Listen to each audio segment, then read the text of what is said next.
When a mountain blizzard buried a luxury SUV with a powerful CEO inside, nobody expected her savior would be a widowed snowplow mechanic with calloused hands and a broken heart. What started as a simple rescue in the frozen wilderness became something neither of them could walk away from. A collision of two worlds that would change everything. This is their story. Stay until the end to see how love found them in the coldest place on Earth, and comment your city below so I can see how far this story has traveled. The mountain had no mercy. Caleb Foster had learned that truth the hard way, carved into his bones through 3 brutal winters working the high passes of the Colorado Rockies. But tonight the mountain was angrier than he'd ever seen it. The wind didn't just howl, it screamed, tearing across the highway like something alive and vengeful, whipping snow into a horizontal wall of white that devoured everything in its path. His truck, a battered '09 Ford with 200,000 miles and a prayer holding it together, shuddered against each gust. The wipers fought a losing battle against the ice coating his windshield. Caleb leaned forward, squinting through the narrow arc of visibility, his knuckles white on the steering wheel. "Come on, girl," he muttered to the truck, his voice rough from disuse. "Just a few more miles." The radio crackled with static, then a voice broke through.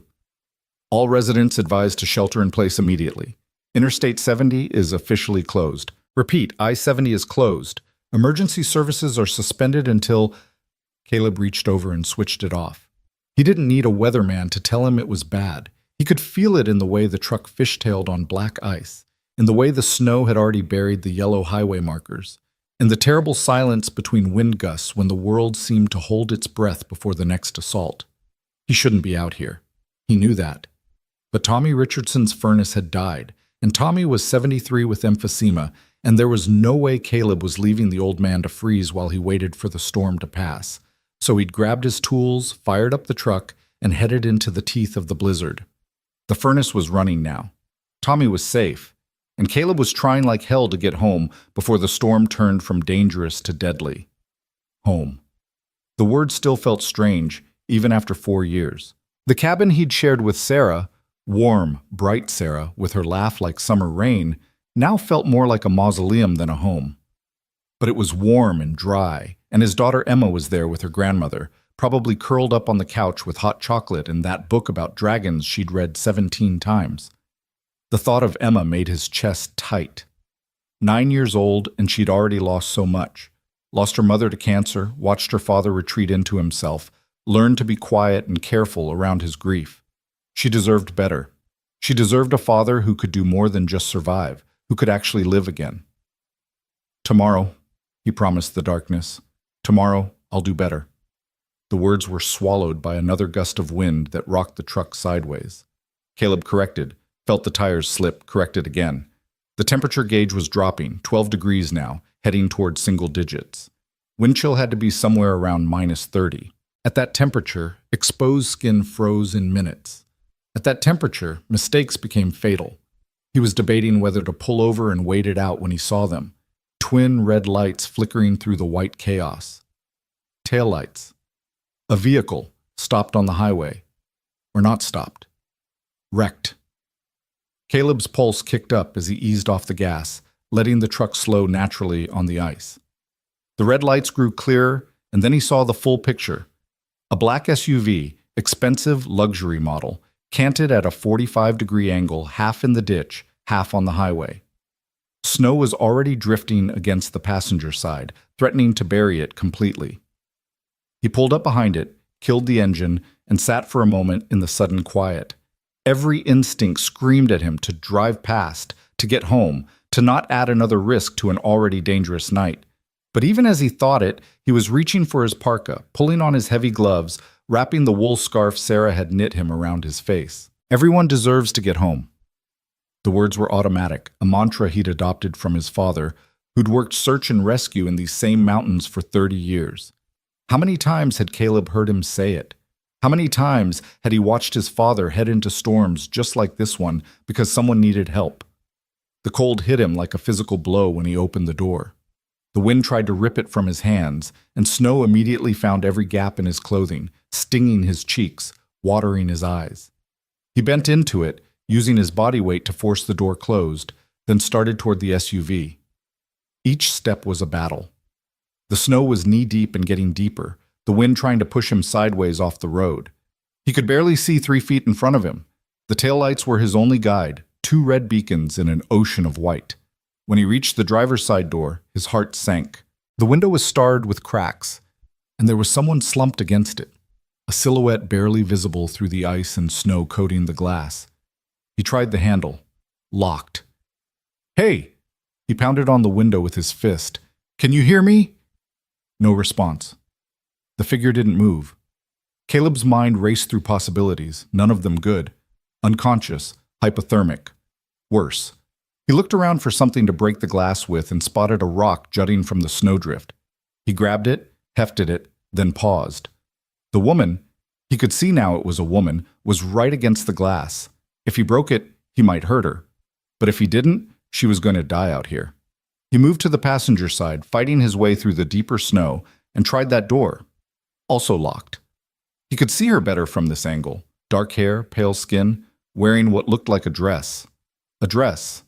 In a Colorado blizzard. Either she'd been caught unprepared or she was from somewhere that didn't have winter. Either way, she was in serious trouble. Caleb raised the rock, aimed for the corner of the passenger window where it would be farthest from her head, and brought it down hard. The glass held. He hit it again, putting his shoulder into it. On the third strike, it shattered, collapsing inward in a cascade of safety glass cubes. The wind immediately howled through the opening, filling the SUV's interior with snow. Caleb reached through, feeling for the unlock button, found it, pressed it. The locks chunked open. He yanked the rear door open and climbed in, pulling the door shut behind him. The sudden absence of wind was startling. His ears rang in the relative quiet. He could hear his own breathing, harsh and quick, and under it, there, another sound. Shallow, rapid breathing. She was alive. "Ma'am?" He leaned forward between the seats. "Can you hear me?" Up close, he could see more details. She was young, 30s maybe, with an oval face and high cheekbones. Her dark hair was pulled back in a style that had probably been elegant before the crash, and she was wearing a crimson dress that looked like it cost more than his truck. Blood traced a thin line from her temple down her cheek, stark against her pale skin. Her eyes fluttered open. They were gray, storm cloud gray, and completely unfocused. "Cold," she whispered. Her lips were tinged blue. "I know. I'm going to get you out of here." Caleb assessed the situation quickly. The airbag had deployed, then deflated. Her seatbelt was still fastened. The driver's side door was crumpled from impact. She must have hit something, maybe went into a skid and sideswiped a guardrail or rock face. No way that door was opening. He reached over and unclicked her seatbelt, then carefully turned her toward him, checking for obvious injuries as he moved her. She gasped in pain when he touched her left arm, possible fracture or severe bruising, but nothing seemed life-threatening. The head wound was bleeding but not gushing. Concussion, definitely. Maybe worse. "What's your name?" he asked, trying to keep her talking, keep her conscious. "Ava." The word was barely audible. "Ava Sinclair." "Okay, Ava, I'm Caleb. We need to get you out of here. The storm is only getting worse." She nodded, a tiny movement that made her wince. "My phone. I need my phone. I need to call." "No cell service up here in this weather," Caleb cut her off gently. "And we don't have time. Can you move? Can you walk?" I think so." But when he helped her turn in the seat, she cried out and nearly passed out. Her left leg buckled when she tried to put weight on it. Sprained ankle, maybe broken. Combined with the possible arm injury and the concussion, there was no way she was walking anywhere. Caleb made a decision. "I'm going to carry you. Put your good arm around my neck. I can—" "You can't," he said firmly. "And we're out of time. Trust me." Maybe it was the authority in his voice, or maybe she was too weak to argue, but she complied. Her arm went around his neck, light as a bird's wing. She weighed nothing, or maybe the adrenaline coursing through him made her feel that way. He maneuvered her out of the car awkwardly, trying not to bang her injured arm or leg against the doorframe. The moment they emerged from the SUV, the wind tried to rip her from his arms. Snow pelted them like tiny bullets. Ava buried her face against his shoulder with a small sound of fear. "Hold on tight," Caleb shouted over the wind. Don't let go, no matter what. He felt her grip tighten fractionally. Then he turned toward his truck and started walking. It was only 50 feet. It might as well have been 50 miles. Each step was a calculated risk on the ice underneath the snow. Fall, and they'd both be in trouble. The wind pushed and pulled, trying to knock them down. His arms burned with Ava's weight, his legs screaming as he forced them to lift, push forward, lift again. Snow found its way down his collar, under his gloves, into his boots. He couldn't feel his face anymore. Everyone deserves to get home. 20 feet, 30. He could see his truck now, a darker shadow in the white. Almost there. A gust of wind slammed into them like a fist. Caleb staggered, his boots skidding on ice. For a terrifying moment, they were going down. He twisted, taking the impact on his shoulder instead of on Ava, and somehow kept his feet. Pain lanced up his arm. He ignored it. 10 feet. 5. He got the door open one-handed, practically fell into the truck with Ava still in his arms. She was shaking uncontrollably now, her teeth chattering so hard he could hear them clicking. Hypothermia setting in fast. He laid her across the bench seat, cranked the heat to maximum, and grabbed the emergency blanket from behind the seat. It was one of those silver space blankets, thin but effective. He wrapped it around her, then added his own parka on top. She needed to get warm, and fast. Keys, she mumbled. My keys, I need. We'll worry about your car later, Caleb said. He was already turning the ignition, praying the truck would start. The engine coughed, sputtered, then caught with a roar. The heater immediately began blasting cold air that would warm up in a few minutes. Ava tried to sit up. My briefcase. There are documents. Important. Your life is more important than documents, Caleb said flatly. He put the truck in gear, feeling the tires search for purchase on the ice. Hold on. The drive that followed was a nightmare carved from ice and wind and darkness. The highway was completely unrecognizable now, just a vague path between snowbanks that might have been trees or rocks or cliffs. Caleb drove on instinct and memory, following the contours of the land he'd traveled 1,000 times. Beside him, Ava drifted in and out of consciousness. When she was lucid, she asked questions in that precise, controlled voice that suggested she was used to getting answers. Where were they going? How long would it take? Was he sure he knew where he was going? When she wasn't lucid, she said other things. Fragments of sentences about meetings and contracts and someone named Marcus who would be furious. Once she said a name, David, with such longing that Caleb felt like an intruder in a private grief. Who's David? He asked, partly to keep her talking, partly because he wanted to know if there was someone out there worrying about her. Was, she corrected softly. Who David was? My brother. He died in a car accident 3 years ago. But she was quiet for a moment. Also in winter. Also in the mountains. Caleb didn't know what to say to that, so he said nothing. But something in his chest tightened. He understood loss. Understood how it carved you hollow and filled the emptiness with fear. The wind was getting worse. Visibility was down to maybe 5 feet. Caleb was navigating by feel now, by the faint impressions of where the road should be. They should have been at the turnoff to his access road by now. Had he missed it? Gone too far? Then his headlights caught it. The old pine tree split by lightning, its distinctive Y shape unmistakable. Relief flooded through him. 1/2 mile more. They were going to make it. The access road was barely passable. Drifts had formed across it, and twice the truck bogged down, and he had to rock it back and forth, reverse and forward to break through. But his cabin sat on higher ground, and the wind here created bare patches as often as it created drifts. When the cabin finally came into view, a dark square against the white, Caleb felt something in his chest unclench.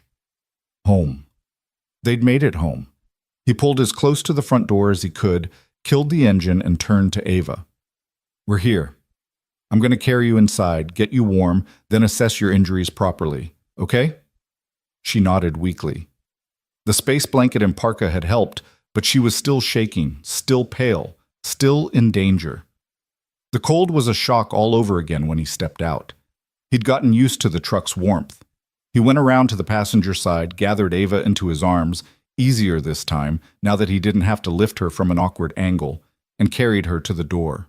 The porch light was off. Power must be out. Not surprising in this weather, but he had backup. A generator in the shed, kerosene lamps, a wood stove that could heat the whole place. He'd prepared for this.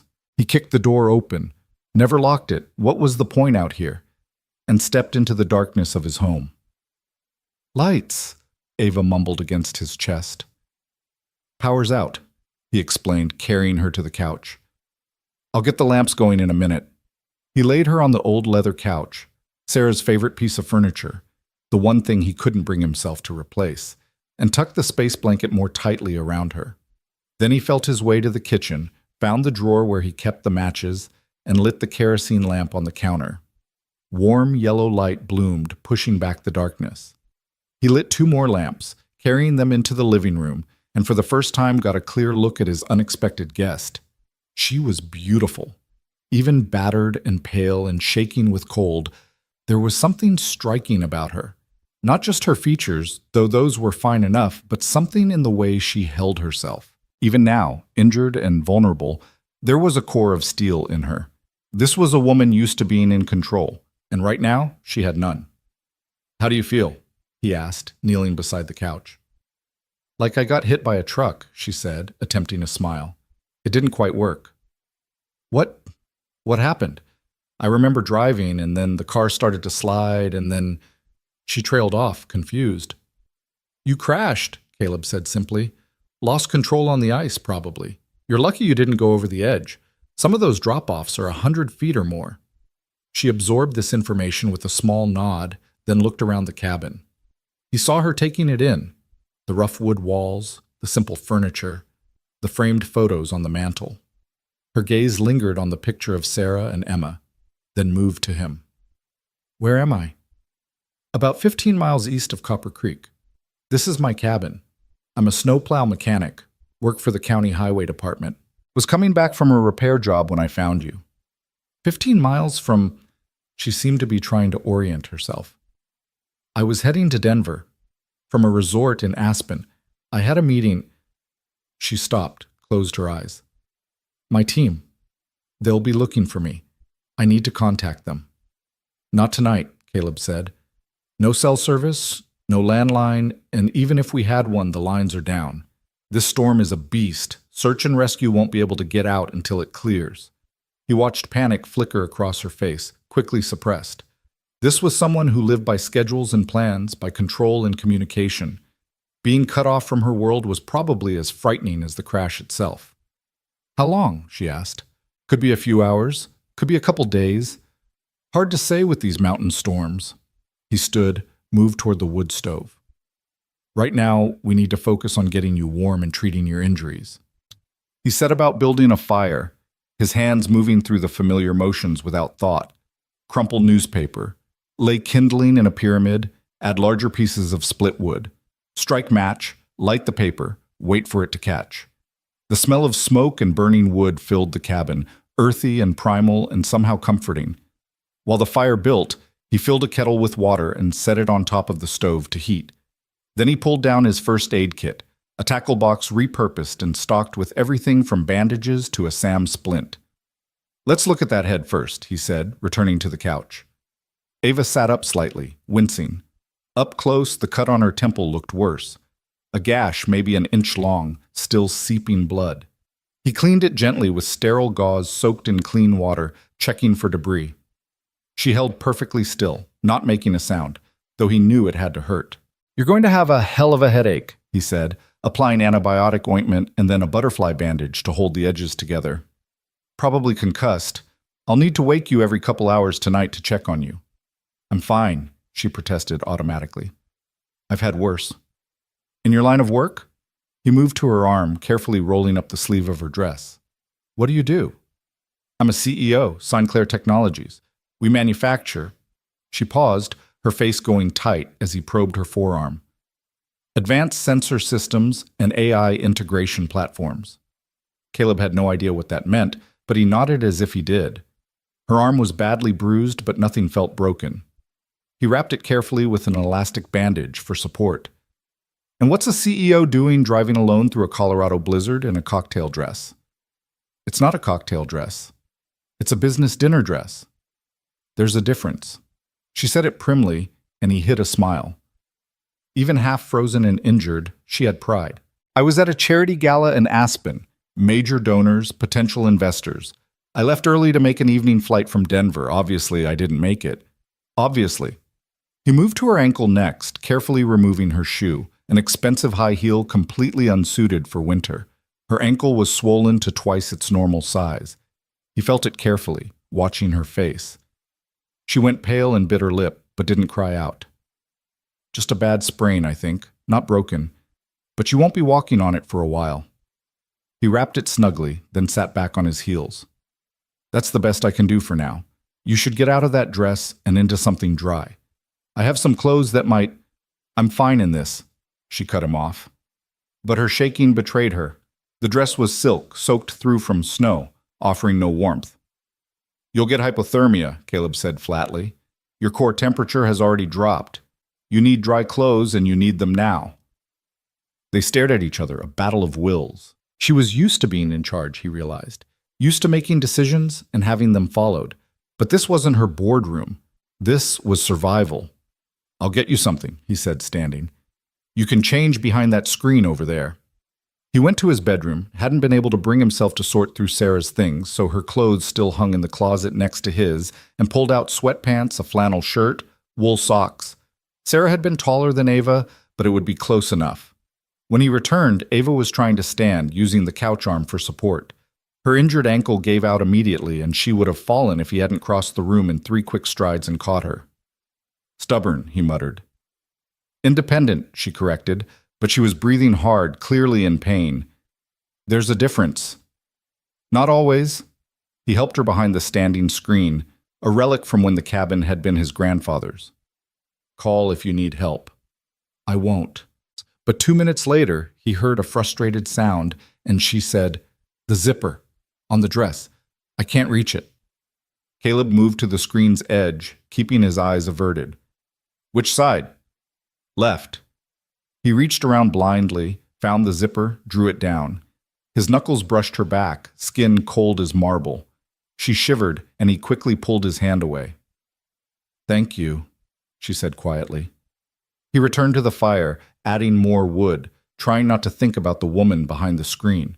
Trying not to wonder about her life in a world so different from his. CEO, charity galas, evening flights. It might as well be another planet. The wind howled around the cabin, making the walls creak. Snow rattled against the windows like thrown sand. This storm was settling in for the long haul. You said earlier, Ava's voice came from behind the screen, that everyone deserves to get home. Is that a personal motto? Caleb was quiet for a moment, watching flames dance behind the stove's glass door. My father's, actually. He worked search and rescue in these mountains for 30 years. Lost count of how many people he pulled out of wrecks, avalanches, falls. Every time someone questioned why he'd risk his life for a stranger, that's what he'd say. Everyone deserves to get home. Is he still in rescue? No, he died 5 years ago. Heart attack on a training run. Caleb smiled without humor. Spent his whole life in dangerous situations, and it was his own body that did him in. I'm sorry. The words were simple but felt genuine. Caleb nodded, then realized she couldn't see him. Thank you. Ava emerged from behind the screen wearing his wife's clothes. They hung on her, sweatpants bunched at the ankles, flannel shirt drowning her frame. But she looked warmer, more human. Less like a corporate ice queen and more like a woman who'd just survived something terrifying. She limped to the couch, refusing his help, and settled back with a barely suppressed groan. Your wife's clothes? She guessed. Yeah? He didn't elaborate. Didn't want to talk about Sarah, didn't want to explain the empty space she'd left behind. I'll make soup. You need to eat something. Get your strength back. The kettle was boiling now. He pulled out canned soup, chicken noodle, the kind his daughter liked, and poured it into 2 mugs. Not fancy, but it was hot, and it was food. He carried them both to the living room, handed one to Ava. She wrapped her hands around it, absorbing the warmth, and took a careful sip. This is good. It was the kind of polite thing people said even when food wasn't good, but Caleb let it slide. He sat in the armchair across from her, his chair, worn to the shape of his body from countless evenings, and drank his own soup in silence. Outside, the storm raged. Inside, the fire crackled and the lamps cast dancing shadows. Two strangers thrown together by chance and circumstance, separated by worlds but trapped in the same small space. Ava broke the silence first.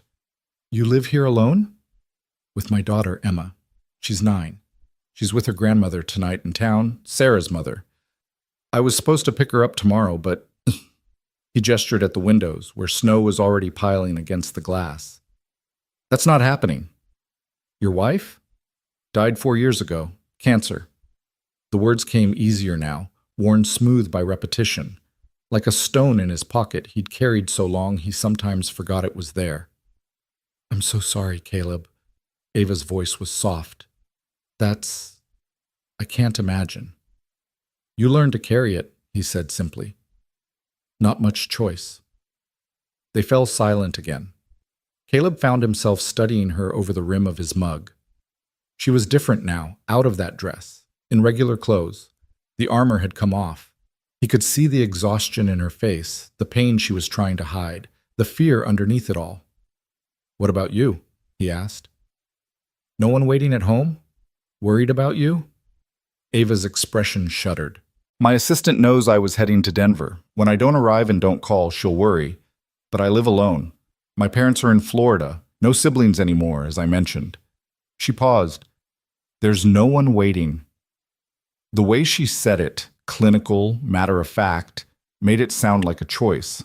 But Caleb heard something else underneath. Loneliness. The same loneliness he carried. "Well," he said, "you're safe here. We'll get through the storm, and then we'll figure out how to get you back to your life." "And if the storm doesn't end?" "It will. They always do." But even as he said it, the wind picked up, slamming against the cabin hard enough to rattle the windows. Snow found its way through invisible cracks, creating tiny drifts on the sills. The temperature was still dropping. He could feel it in the way the cold crept through gaps in the walls, in the way frost formed on the inside of the windows. This wasn't just a storm. This was something else. Something worse. Ava must have seen something in his face because she asked, "What's wrong?" Caleb considered lying, then decided she deserved the truth. "The storm is worse than I thought. The way it's settling in, the temperature drop. We could be looking at a genuine blizzard, the kind that lasts days and buries everything." "Days?" She sat up straighter, alarm flickering across her face. "But I have meetings, a board presentation on Tuesday, a product launch. None of that matters if you're dead," Caleb said bluntly. "Right now we focus on staying warm, staying fed, and staying alive. Everything else is just noise." She looked like she wanted to argue, but another massive gust of wind hit the cabin, and something outside, maybe a tree branch, maybe something else, crashed with a sound like a gunshot. Ava flinched, and Caleb saw her recognize the truth. They were at the mercy of forces far beyond corporate control or personal will. "How much food do you have?" she asked. "Enough. I keep the cabin stocked, and the generator's full of gas. We'll be okay." "You keep saying that." "Because it's true." He finished his soup and stood. "You should rest. Take the couch. It's closer to the fire. I'll take the chair." "I can't take your..." "You can and you will." His tone left no room for argument. "You're injured and in shock. You need real rest. I'll be fine." For once, she didn't fight him. Maybe she was too tired. Maybe she recognized that her usual methods, negotiation, persuasion, command, didn't work here. She lay back, pulling the space blanket and his parka over her like a nest. Caleb settled into his chair, pulling a quilt over his legs. The fire was warm, the cabin secure. They had shelter, food, water. They would survive this.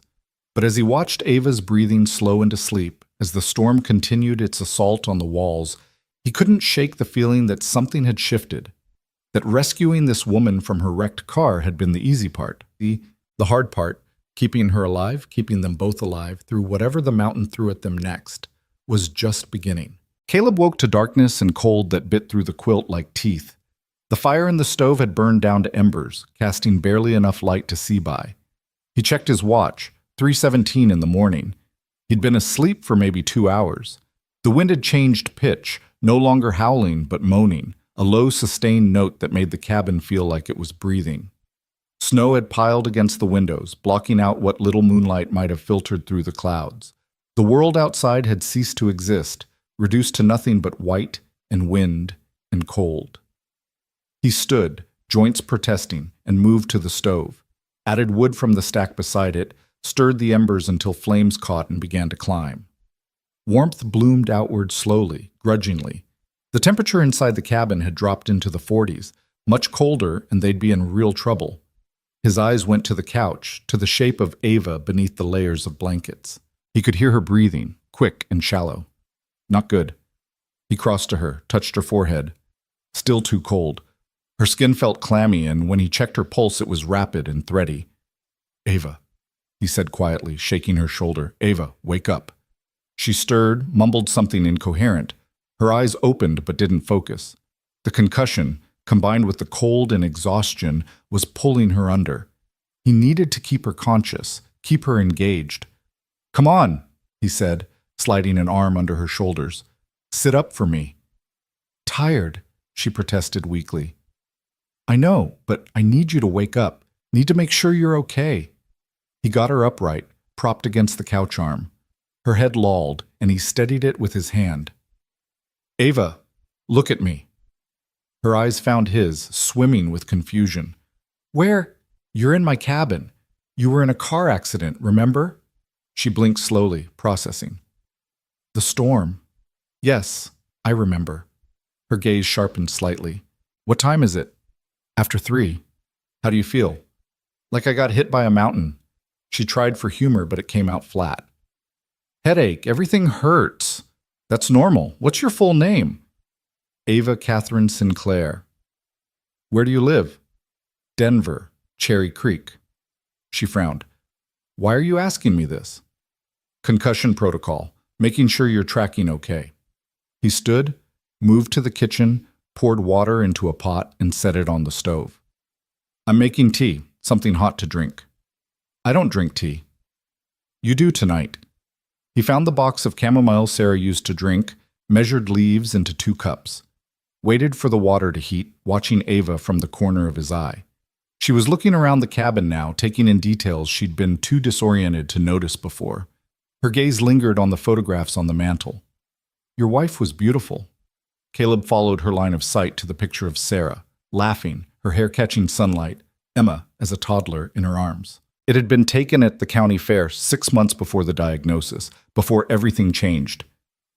"Yeah," he said quietly. "She was. How did you two meet?" He poured hot water over the tea leaves, considering whether he wanted to answer. But there was something about the hour, the isolation, the strangeness of having a stranger in his home that made him willing to share what he normally kept locked away. "High school," he said, bringing the cups over. "She was the new girl, moved here from California. Hated the cold, hated the snow, swore she'd leave the minute she graduated." He handed Ava a cup, then settled back in his chair. "We started dating senior year. Everyone said it wouldn't last, including Sarah's parents. But it did. 13 years. We got married young, too young, everyone said. I was working at the county garage. She was taking online classes to finish her teaching degree. We were broke and happy." He sipped his tea, tasting memories as much as chamomile. "Emma came along when we were 23. Unplanned, but wanted. Sarah got a job at the elementary school. We bought this cabin for nothing because it was falling apart, spent 5 years fixing it up ourselves." "It sounds perfect," Ava said softly. "It was. Until it wasn't." Caleb stared into his cup. Stage 4 pancreatic cancer. By the time they found it, there was nothing to do but wait. She lasted 8 months. Died in that bedroom right there. He gestured toward the closed door behind him. Emma was 5. Old enough to understand her mother was sick. Too young to understand she wasn't coming back. The wind moaned around the cabin, filling the silence that followed. Ava cradled her cup in both hands, and when she spoke, her voice was rough with emotion. "My brother David was 29 when he died. Car accident on Vail Pass. Black ice, just like what I hit tonight. He was brilliant, double doctorate, published researcher. The kind of person who made everyone around him smarter just by being in the room. She paused. He was also my business partner. We founded Sinclair Technologies together. After he died, I threw myself into work, built the company into what it is today, told myself it was honoring his memory. But really, she trailed off, looking away. Really, you were running, Caleb finished quietly. Her eyes snapped to his, startled. Then she nodded slowly. Yes, running, because if I stopped, if I let myself feel it. She didn't finish the sentence. She didn't need to. I get it, Caleb said. After Sarah died, I did the same thing. Worked 70, 80-hour weeks. Took every emergency call, every overtime shift. Told myself Emma was better off with her grandmother, that I was providing for her. Truth was, I couldn't stand to be in this cabin without Sarah. Couldn't stand to see Emma's face and see Sarah looking back at me.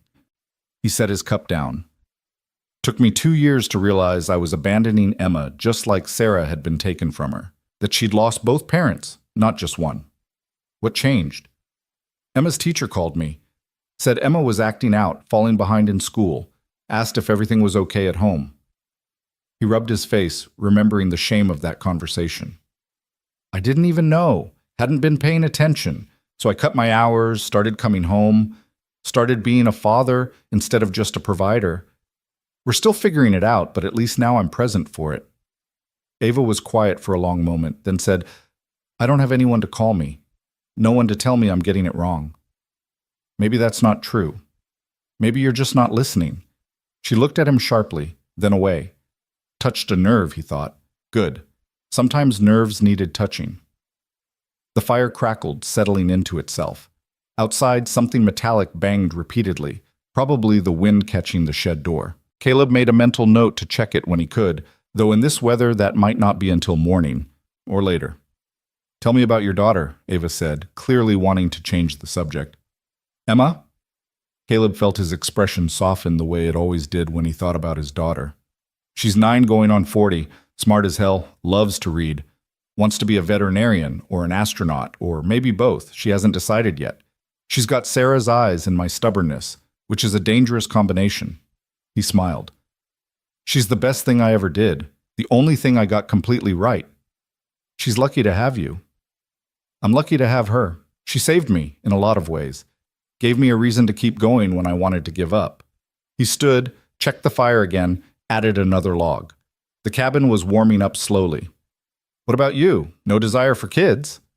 I'm married to my work, Ava said automatically, then seemed to hear how that sounded. That's what I always say. The truth is more complicated.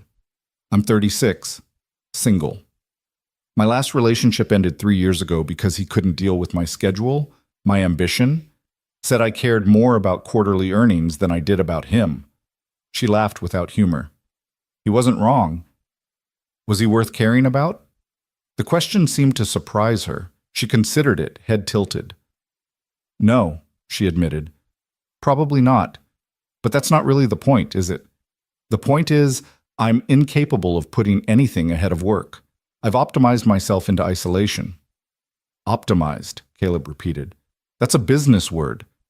Everything's a business word in my world. Optimize, leverage, synergize, maximize shareholder value. She said it with a hint of bitterness. Sometimes I don't know if I'm running a company or being run by it. So quit. Just like that? Quit? Why not? If it's making you miserable, if it's cost you everything else, why keep doing it? Ava stared at him like he'd suggested she sprout wings and fly. Because it's my company, my life's work, David's legacy. Because 500 people depend on me for their jobs. Because we're doing important work. Our sensors are used in autonomous vehicles, in medical devices, in aerospace applications.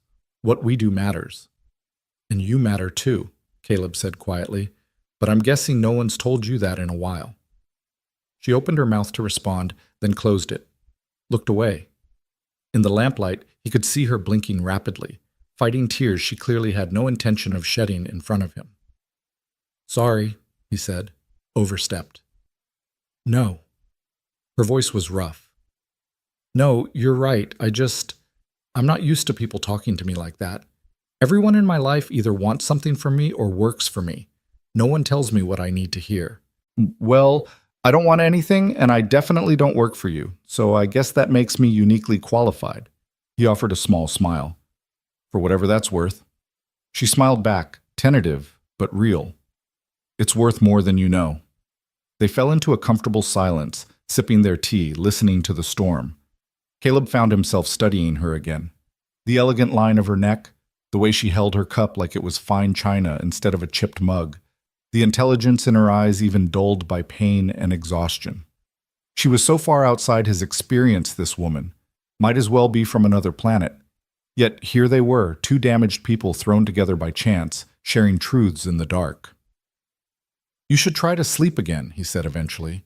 It's going to be a long day when the sun comes up, if it comes up. What do you mean, if? Sometimes these storms are so thick you can't see the sun even at noon. Everything just stays gray. He took her empty cup, set both in the sink to wash later.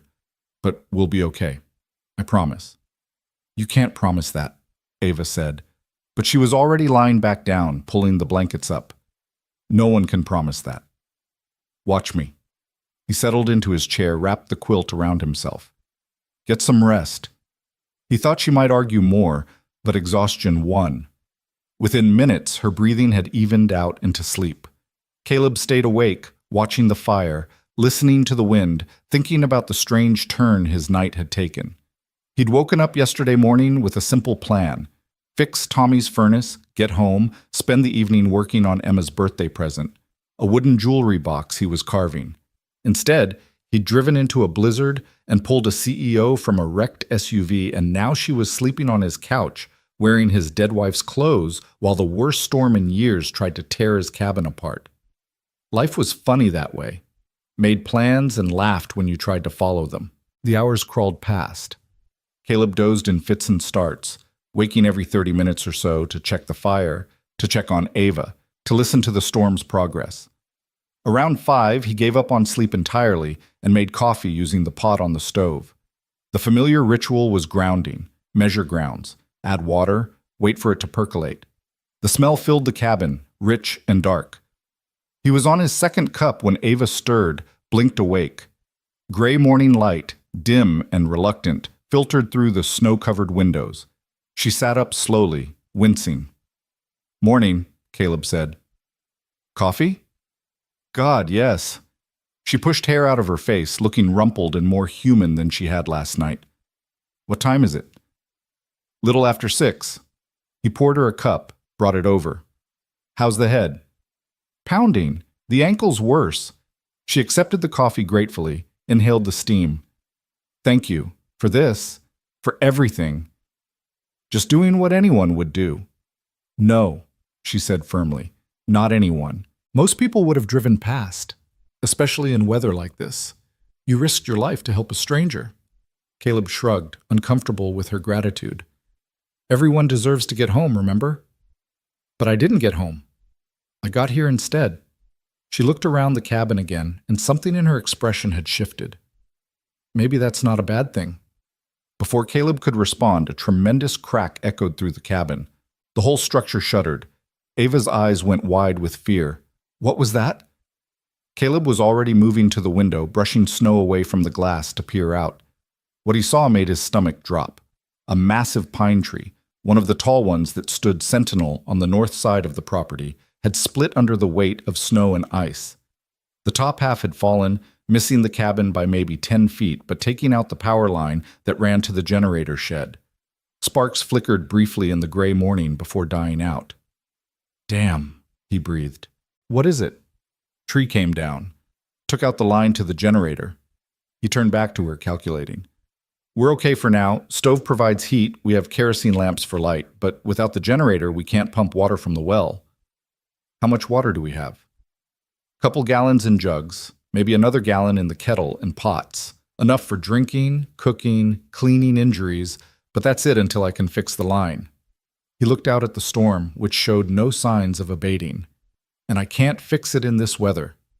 Ava absorbed this with a nod, and he saw her shifting into problem-solving mode. Okay, so we ration water, prioritize uses, and wait for the storm to clear. That's the plan. What else could go wrong? Caleb didn't answer that.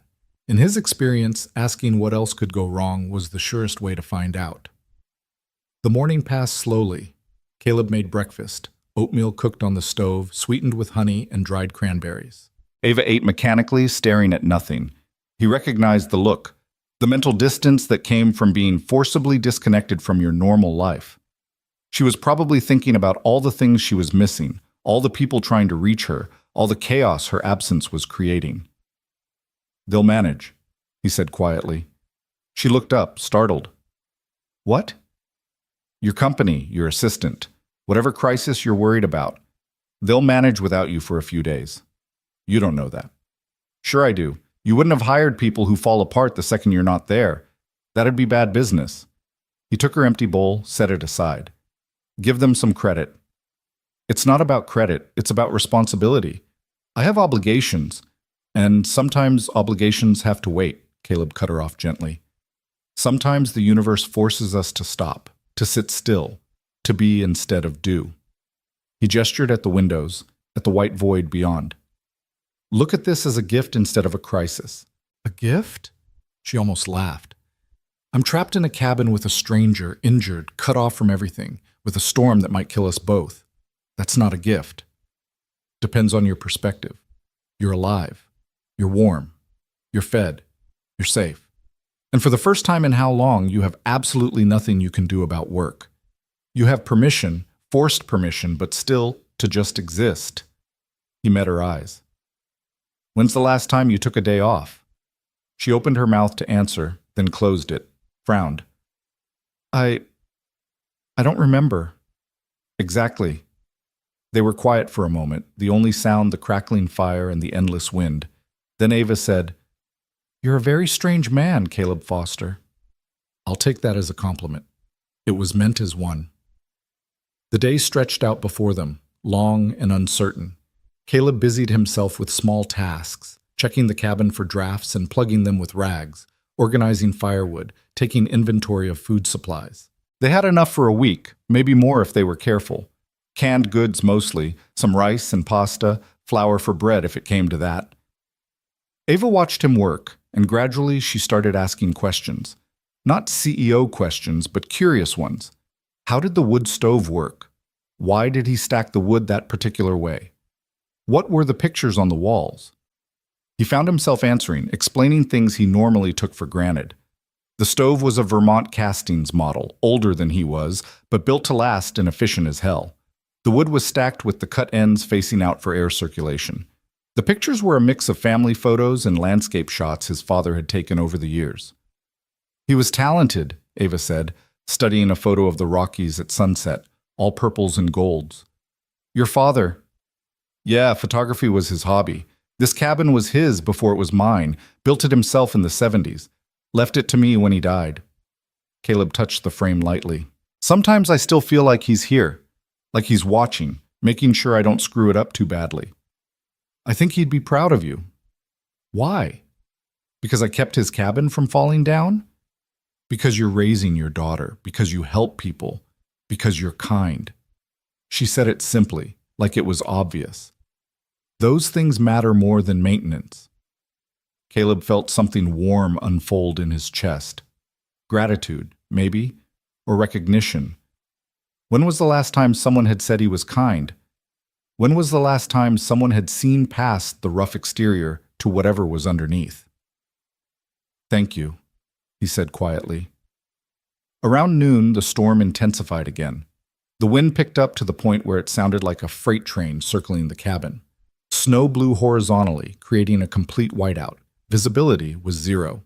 The cabin shook with each gust, and Caleb found himself eyeing the rafters, calculating load limits, wondering how much more the structure could take. Ava noticed. "Should we be worried? This cabin stood for 50 years. It'll stand through this." But even he heard the uncertainty in his voice. She must have heard it too, because she said, "What's the worst case scenario?" "Roof collapse under snow weight, or a tree falls on us, or the storm doesn't break and we run out of supplies." He decided honesty was better than false comfort. "But all of those are unlikely. This cabin was built to handle mountain weather, and it's handled worse than this. Has it? She looked skeptical. Worse than this? Winter of '03. I was a teenager. Storm lasted 5 days, dropped 8 feet of snow. My parents and I were snowed in for a week. We made it through fine. 8 feet? Ava's eyes widened. How is that even possible? Mountains make their own weather, and sometimes that weather is biblical. He managed to smile. We're at maybe 3 feet now. Still got 5 to go before I worry. She didn't look reassured, but she nodded. Okay. So we wait. We wait. The afternoon was harder than the morning. The cabin felt smaller, the walls closer.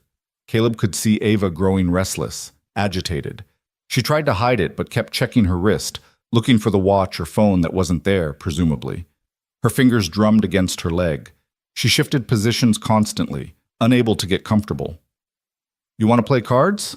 Caleb asked finally. Cards? Yeah, I've got a deck somewhere. He rummaged in a drawer, found it. We could play gin rummy, or poker, or go fish if you want to keep it simple. Ava almost smiled. I haven't played cards since college. Good. Then I might actually win. He dealt out hands for gin rummy, explained the rules, and they settled into playing. It was awkward at first. She kept trying to make it competitive, to find angles and strategies, but gradually she relaxed into it, started making jokes when she lost, started laughing when he made a particularly stupid play. They played until the light began to fade, until Caleb had to light the lamps again. Then they cooked dinner together, Ava chopping vegetables one-handed while Caleb heated a pot of chili. She moved carefully, favoring her injured arm and ankle, but she insisted on helping. I'm not useless, she said when he suggested she rest.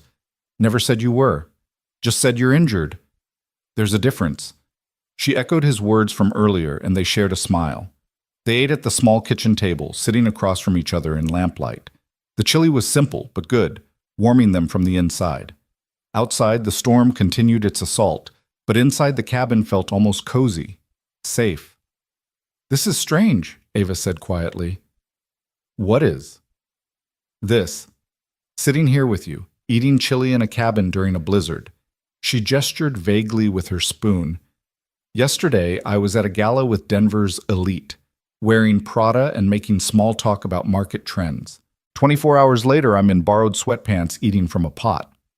Which do you prefer? She considered the question seriously. Honestly, this. Is that crazy? No, just honest. Caleb wiped his bowl with bread. The other stuff, the galas and the Prada and the small talk, that's performance. This is real. I've spent so long performing, I'm not sure I know what real is anymore. She set down her spoon, looked at him. How do you do it? Stay grounded, stay real. I don't have a choice. Can't perform for Emma. She sees right through it. And out here, he gestured at the cabin around them. Out here, nature doesn't care about your act. It just is what it is. You adapt or you die. That's bleak. That's honest. He stood, started gathering dishes. But it's also freeing. No pretense, no games, just survival and connection and whatever meaning you can make. Ava helped him clean up, and they fell into an easy rhythm, him washing, her drying. It was domestic in a way that should have felt uncomfortable with a virtual stranger, but somehow didn't. The silence between them had changed from awkward to comfortable. When the dishes were done, they moved back to the living room. Caleb added wood to the fire while Ava settled on the couch. The wind had died down slightly, but snow was still falling. He could hear it whispering against the windows. Tell me more about Emma, Ava said. What's she like? Really like. So Caleb told her about Emma's love of fantasy novels and how she could recite entire passages from memory, about the way she hummed while she did homework, about her fear of thunderstorms but not blizzards, about how she talked to the photo of Sarah every night before bed, telling her mother about her day, about the time she'd rescued an injured rabbit and nursed it back to health, then cried for 2 days when they released it into the wild. She sounds wonderful, Ava said softly. She is. Sometimes I look at her and can't believe she's mine, that I had any part in creating someone that good. She's lucky to have you. I'm lucky to have her. He paused, then asked, Do you ever regret it? Not having kids? Ava was quiet for a long moment. I tell myself I don't, that I made the right choice for my life, my career. But sometimes, she trailed off, looking at the fire. Sometimes I wonder what I missed, what it would be like to have someone who needed me that way.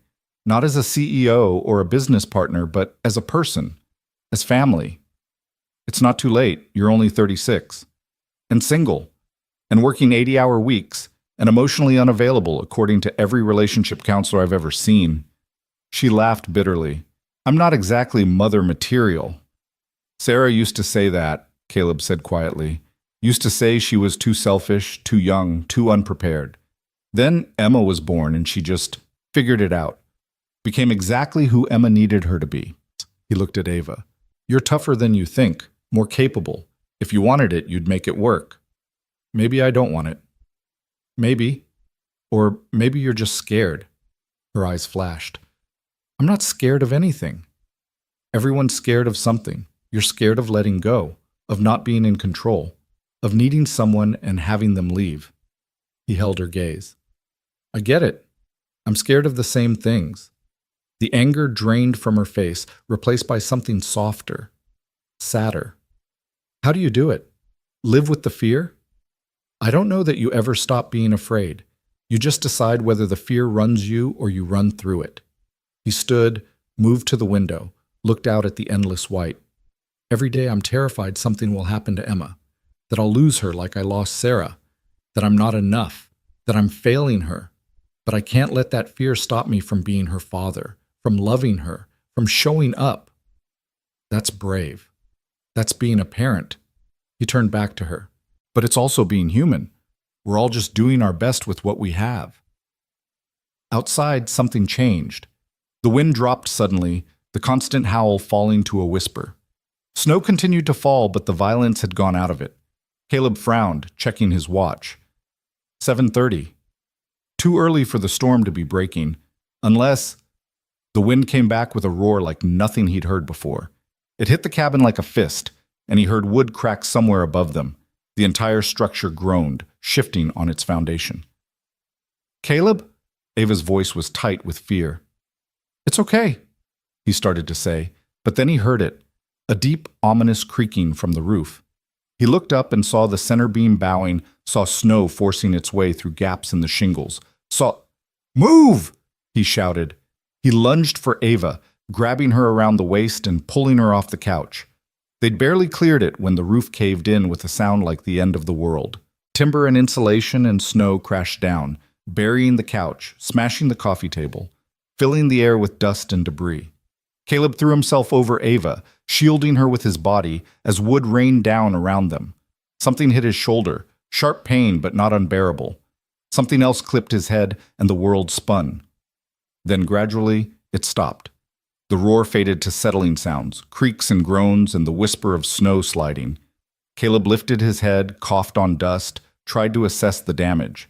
A section of the roof, maybe 8 feet across, had collapsed into the living room.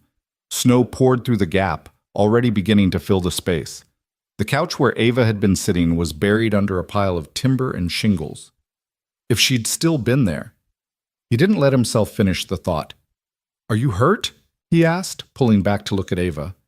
She was pale, eyes wide with shock, but she shook her head. I don't think so. You? I'm fine. It wasn't entirely true. His shoulder throbbed and he could feel blood running down his face from where something had hit him, but it wasn't important. We need to move. The rest of the roof could go. He helped her up, supporting her weight as she limped away from the collapse. They made it to his bedroom, the farthest point from the damaged section, and he shut the door behind them as if that might somehow help. The bedroom was smaller, darker. A double bed took up most of the space, with a dresser and nightstand crammed against the walls. The only window was on the far wall, already half buried in snow. But the roof here looked solid. For now. What do we do? Ava asked. She was shaking, shock setting in. We survive. Caleb grabbed blankets from the bed, wrapped them around her. The bedroom's safe. We'll stay in here, keep warm. When morning comes and the storm breaks, I'll assess the damage. And if it doesn't break? If the whole roof goes? Then we deal with that when it happens. He touched her face, made her look at him. Hey, We're okay. You're okay, I've got you. She stared at him, and he saw the moment something shifted in her eyes. Saw her recognize that she was completely dependent on this stranger, that her life was in his hands, that all her money and power and control meant nothing out here. And instead of panic, he saw trust. Okay, she whispered. Okay. They settled on the floor with their backs against the bed, wrapped in blankets, as close to each other as propriety allowed. The temperature was already dropping with the roof open to the storm. Caleb could see his breath in the lamplight. I should check your injuries, Ava said, noticing the blood on his face. Later. Right now we need to stay warm. But she was already reaching up, dabbing at his head with the corner of a blanket. Her touch was gentle, surprisingly skilled. You saved my life, she said quietly. Again. Just making sure everyone gets home. Is that all I am to you? Everyone? She looked at him, and in the flickering light he saw something in her expression that made his breath catch. Because you're not just anyone to me. Caleb didn't know what to say to that. Didn't know what it meant or how to respond, so he did the only thing he could think of. He pulled her closer, wrapped his arms around her, shared his warmth. And there, in the darkness, with the storm raging and the cabin falling apart around them, something unspoken passed between them. Something that felt dangerous and necessary and impossibly fragile. Something that felt like the beginning of understanding that this, whatever this was, mattered more than either of them wanted to admit. They stayed pressed together on the bedroom floor as the temperature continued its relentless drop. Caleb could feel Ava trembling against him. Whether from cold or delayed shock, he couldn't tell. Probably both. His own adrenaline was fading, leaving exhaustion and pain in its wake. His shoulder throbbed where the debris had struck him, and his head felt like someone was driving nails through his skull. We can't stay on the floor all night, Ava said after a while, her voice muffled against his chest. We'll freeze. She was right. Already his legs were going numb from the cold, seeping up through the floorboards. The bedroom was better than the destroyed living room, but without the wood stove's heat, it was still dangerously cold, and getting colder. The bed, he said. We'll need to share it. Body heat is all we've got now. He felt her stiffen slightly. Caleb, I know it's not ideal, but it's survival. I'll stay on top of the covers, you stay under them. We keep our clothes on. No different than what we were just doing, except horizontal. He pulled back to look at her. I'm not going to touch you inappropriately. You have my word. In the lamplight, he saw her face soften. I know, I trust you. She paused. That's the strange part. I've known you less than 24 hours, and I trust you more than people I've known for years. Maybe that says more about them than about me. Maybe it says something about both. She stood carefully, favoring her injured ankle. Help me up? Caleb got to his feet, ignoring the protest from his shoulder, and helped her onto the bed. She settled under the covers with a small sigh of relief, pulling them up to her chin. He grabbed every spare blanket he could find, winter quilts from the closet, the sleeping bag from the hall, even the throw from Sarah's side of the bed, and piled them on top. You'll suffocate me, Ava protested, but there was no heat in it. You'll thank me in an hour when the temperature drops another 10 degrees. He climbed onto the bed on top of the covers, lying on his side facing her. This okay? It's fine. She turned to face him, and they were close enough now that he could see flecks of darker gray in her storm cloud eyes. Could count the freckles across her nose that her makeup had hidden. Could see the vulnerability she worked so hard to conceal. Tell me something true. What? Tell me something true about yourself. Something you don't tell people. She pulled the blankets closer. We might die in here tonight. I want to know who I'm dying with. We're not dying with, Caleb said firmly. But he understood what she meant. The strange intimacy of crisis, the need to be known before the end. Okay, something true, he thought for a moment. I blame myself for Sarah's death. But you said it was cancer, Shaish. It was. Stage 4 pancreatic cancer, inoperable, aggressive. Nothing anyone could have done. He stared at the shadows dancing on the ceiling. But I knew something was wrong for months before she got diagnosed. She was tired all the time, losing weight, said her stomach hurt. I told her it was stress, that she was working too hard, that she needed to rest more. She believed me because I was her husband, and she trusted me. His voice cracked. By the time she finally went to the doctor, it was too late. If I'd pushed her to go earlier, if I'd insisted, "You can't know that would have changed anything," Ava said softly. "I know. Everyone says that. The doctors, the counselor I saw after, Sarah's mother. But it doesn't change the guilt. Doesn't change the fact that I dismissed her pain because it was easier than facing the possibility of something being really wrong." He looked at Ava. "I failed her, and I have to live with that every day." Ava reached out from under the covers and touched his face, her fingers cold against his skin. "Sarah didn't think you failed her. I didn't know her, but I know she wouldn't have wanted you to carry this." "How can you possibly know that?" "Because she chose you, married you, built a life with you, gave you a daughter. That's not the choice of someone who thought you'd fail her." Ava's hand dropped away. "And from what you've told me about her, she sounds like someone who understood that we're all just doing our best. That sometimes our best isn't enough, and that's not failure. It's being human."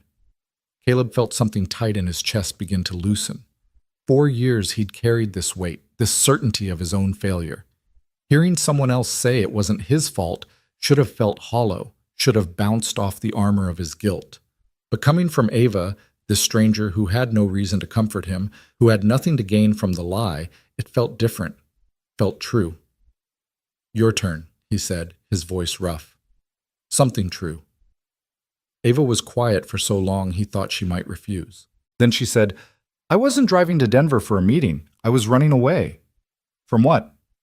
"From everything. The company, the pressure, the expectations. From the life I've built that doesn't fit anymore." She closed her eyes. "There was a board meeting yesterday morning. They want to take the company public, do an IPO. It would make everyone rich, me especially. It's everything David and I worked toward, everything we dreamed about. But I don't want it. I realize that sitting in that boardroom, listening to them talk about valuation and market timing and exit strategies, they're talking about selling David's legacy, my life's work, and all I could think was, what's the point? What does any of it matter if I'm miserable?" She opened her eyes, looked at him. "So I left. Went to the gala in Aspen because I was already committed, but I was going to skip the Denver meeting. Maybe fly to California instead, or Mexico, or just anywhere else. Anywhere I didn't have to be CEO Ava Sinclair for a while. Did you tell anyone?" "No, I just left. Got in my car and drove into a blizzard like an idiot." She laughed without humor. "Guess the universe decided if I wanted to run away from my life, it would help me do it thoroughly." "Or maybe," Caleb said slowly, "the universe decided you needed to stop running, needed to be still long enough to figure out what you actually want." "And what do I want?" "That's your answer to find, not mine." He shifted slightly, trying to ease the pressure on his shoulder. "But I'll tell you what I see. I see someone who's brilliant and capable and so busy taking care of everyone else that she forgot to take care of herself. Someone who measures her worth by her productivity instead of her humanity. Someone who's terrified that if she stops moving, stops achieving, she'll discover there's nothing underneath." Ava stared at him, and he saw her eyes fill with tears. "You see too much. Just what you're letting me see." He reached out, caught a tear with his thumb before it could fall. "For what it's worth, I think you're worth more than any company, worth more than any achievement or title or quarterly earnings report. You're worth something just because you exist." "I don't know if I believe that." "You don't have to, not yet. But maybe that's what this is for. This forced stop, this time outside your normal life. Maybe you're supposed to learn to just be Ava, not CEO Ava or business partner Ava or anyone else. Just you." She turned her face into his hand, and for a moment they stayed like that, her tears wetting his palm, his thumb stroking her cheek. The wind howled outside, snow continued to fall through the collapsed roof in the next room, and the cold crept closer with every passing minute. But in that small space, on that bed, something warm was building between them, something neither of them had names for yet. "I'm scared," Ava whispered, "of the storm, of this. Of feeling this much. I've spent so long not feeling anything that this is—" She trailed off, searching for words. "Overwhelming, terrifying. I don't know how to do this." "Do what?" Be vulnerable. Need someone. Trust that they won't leave. Her eyes found his. Everyone leaves eventually, Caleb. My brother died. My parents moved across the country. Every relationship I've had has ended. I learned a long time ago that the only person I can count on is myself. I get that. I really do. After Sarah died, I swore I'd never let anyone in again. It hurt too much to lose her. Why would I risk feeling that again? He moved closer until they were sharing breath. But Emma needed me to be more than my pain, needed me to show her that love is worth the risk of loss. And slowly I realized Sarah wouldn't want me to close myself off. She'd want me to live. It's not the same. You have Emma, a reason to keep going, to stay open. I have a company and an empty condo and a calendar full of meetings that don't matter. Then change it. Walk away from the company if it's killing you. Find something that does matter. Start over. He said it simply, as if it were easy, as if burning down your entire life and rebuilding from ash was something anyone could do. I can't just...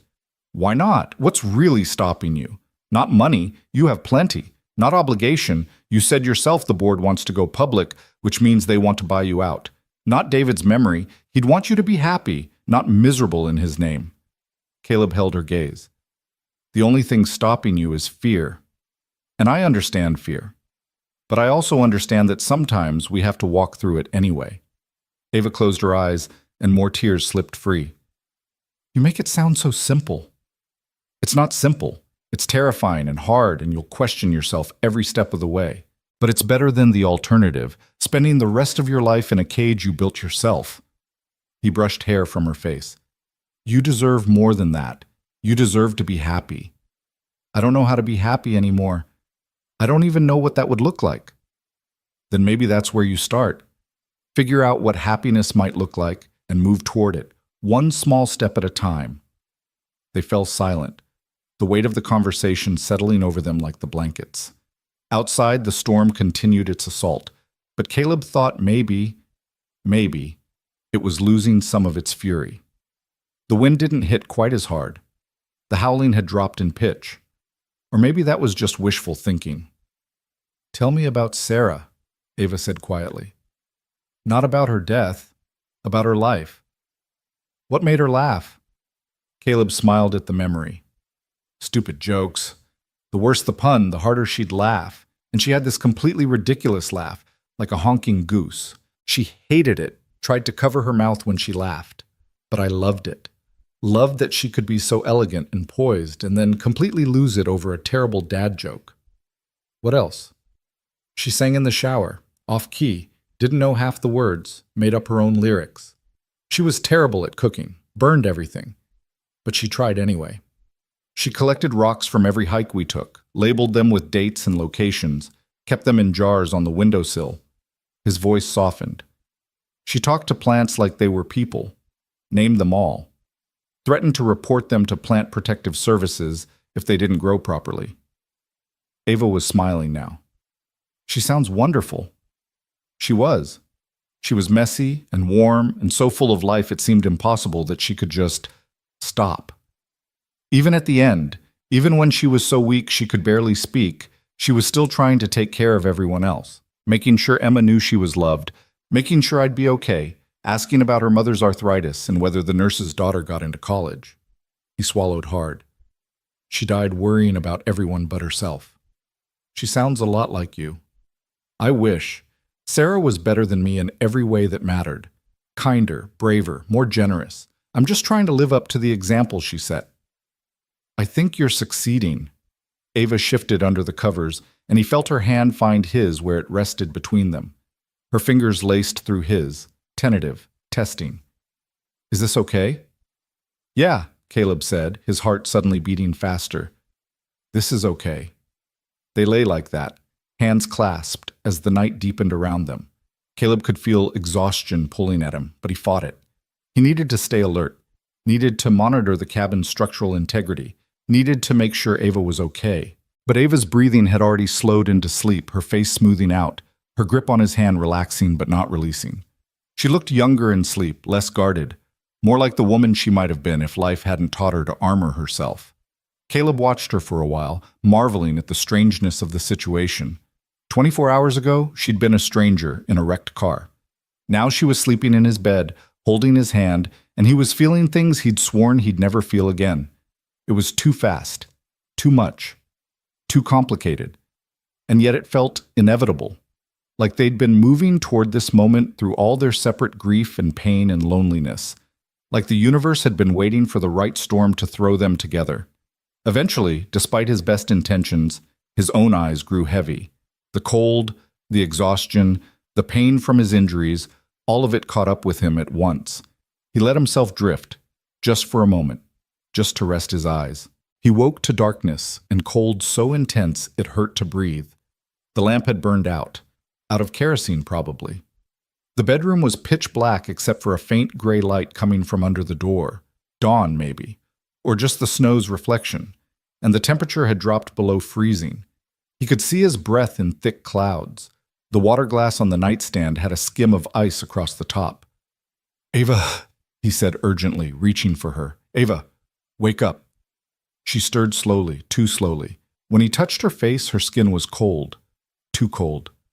"No," he breathed. "No, no, no." He threw off his layers and climbed under the covers with her, pulling her against him, sharing his body heat. She was shaking violently, her teeth chattering so hard he could hear them clicking. "Caleb?" Her voice was barely a whisper. "I'm here. I've got you. Stay with me." He wrapped himself around her, rubbing her arms, her back, trying to generate warmth through friction. "Come on, Ava, don't do this. Stay awake. So cold, can't feel. I know it's cold, but you're going to be okay. Just stay with me." He kept talking, kept moving, kept fighting the cold that was trying to steal her away.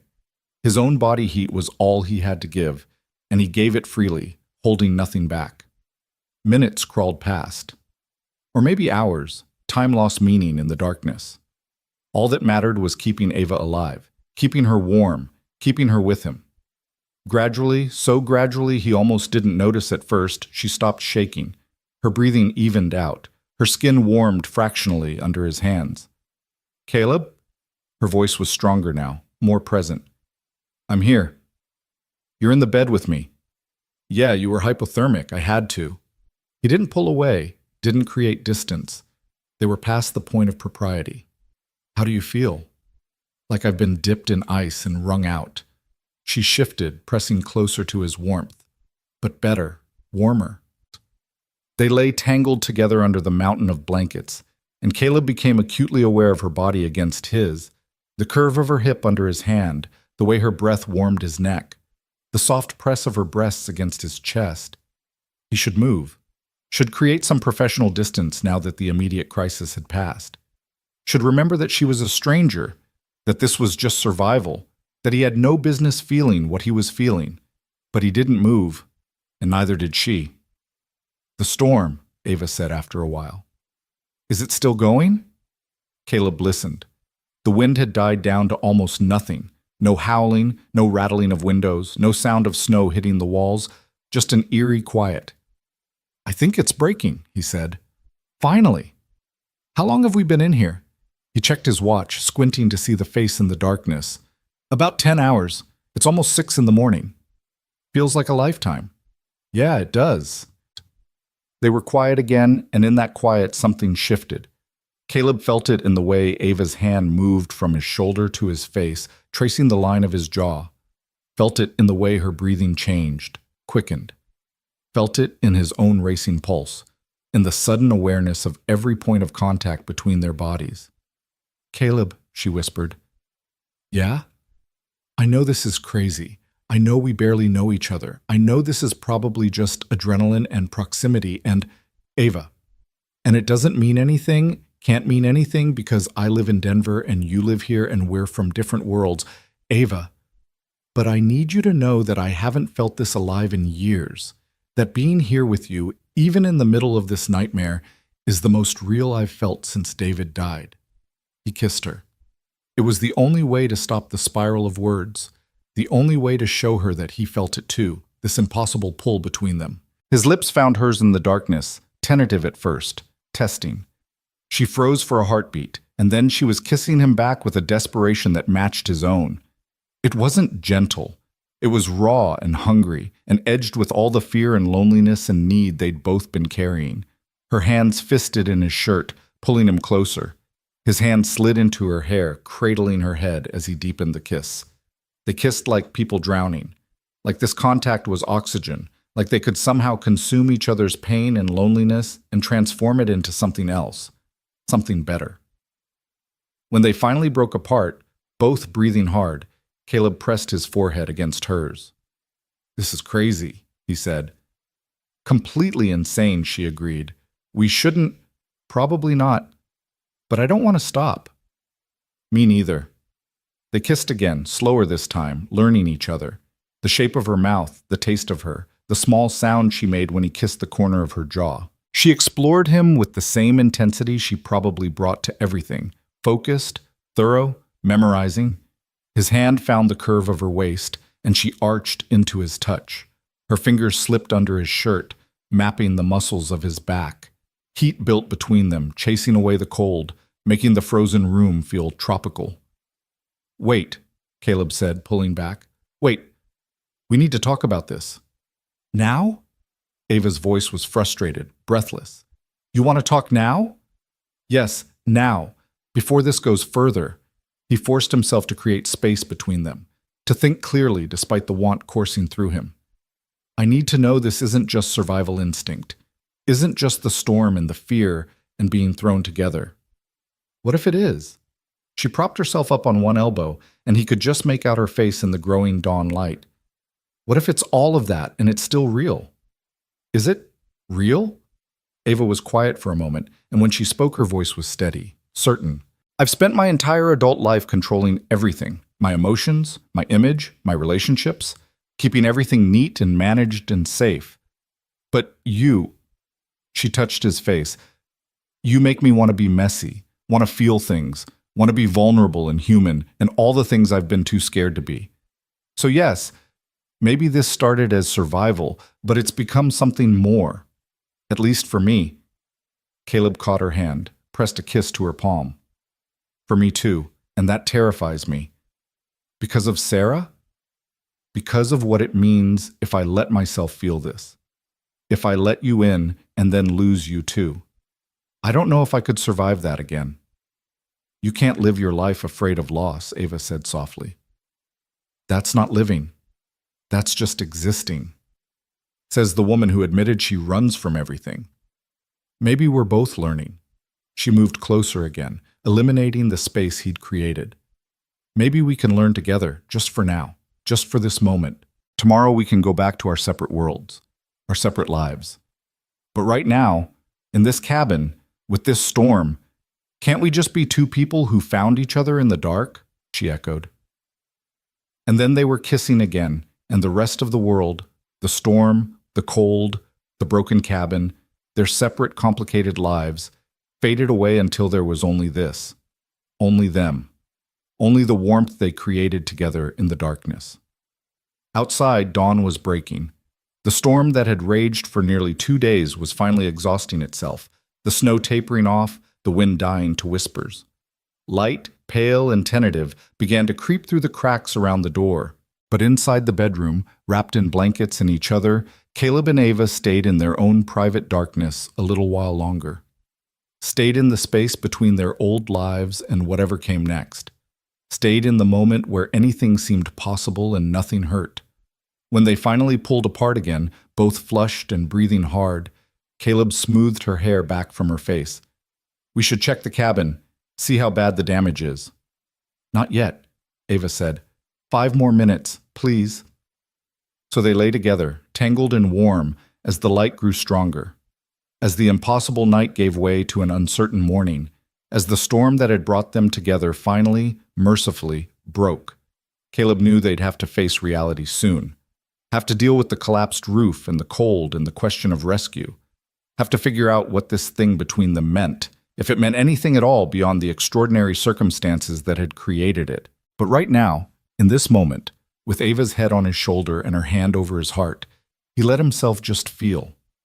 Let himself be present in a way he hadn't been since Sarah's death.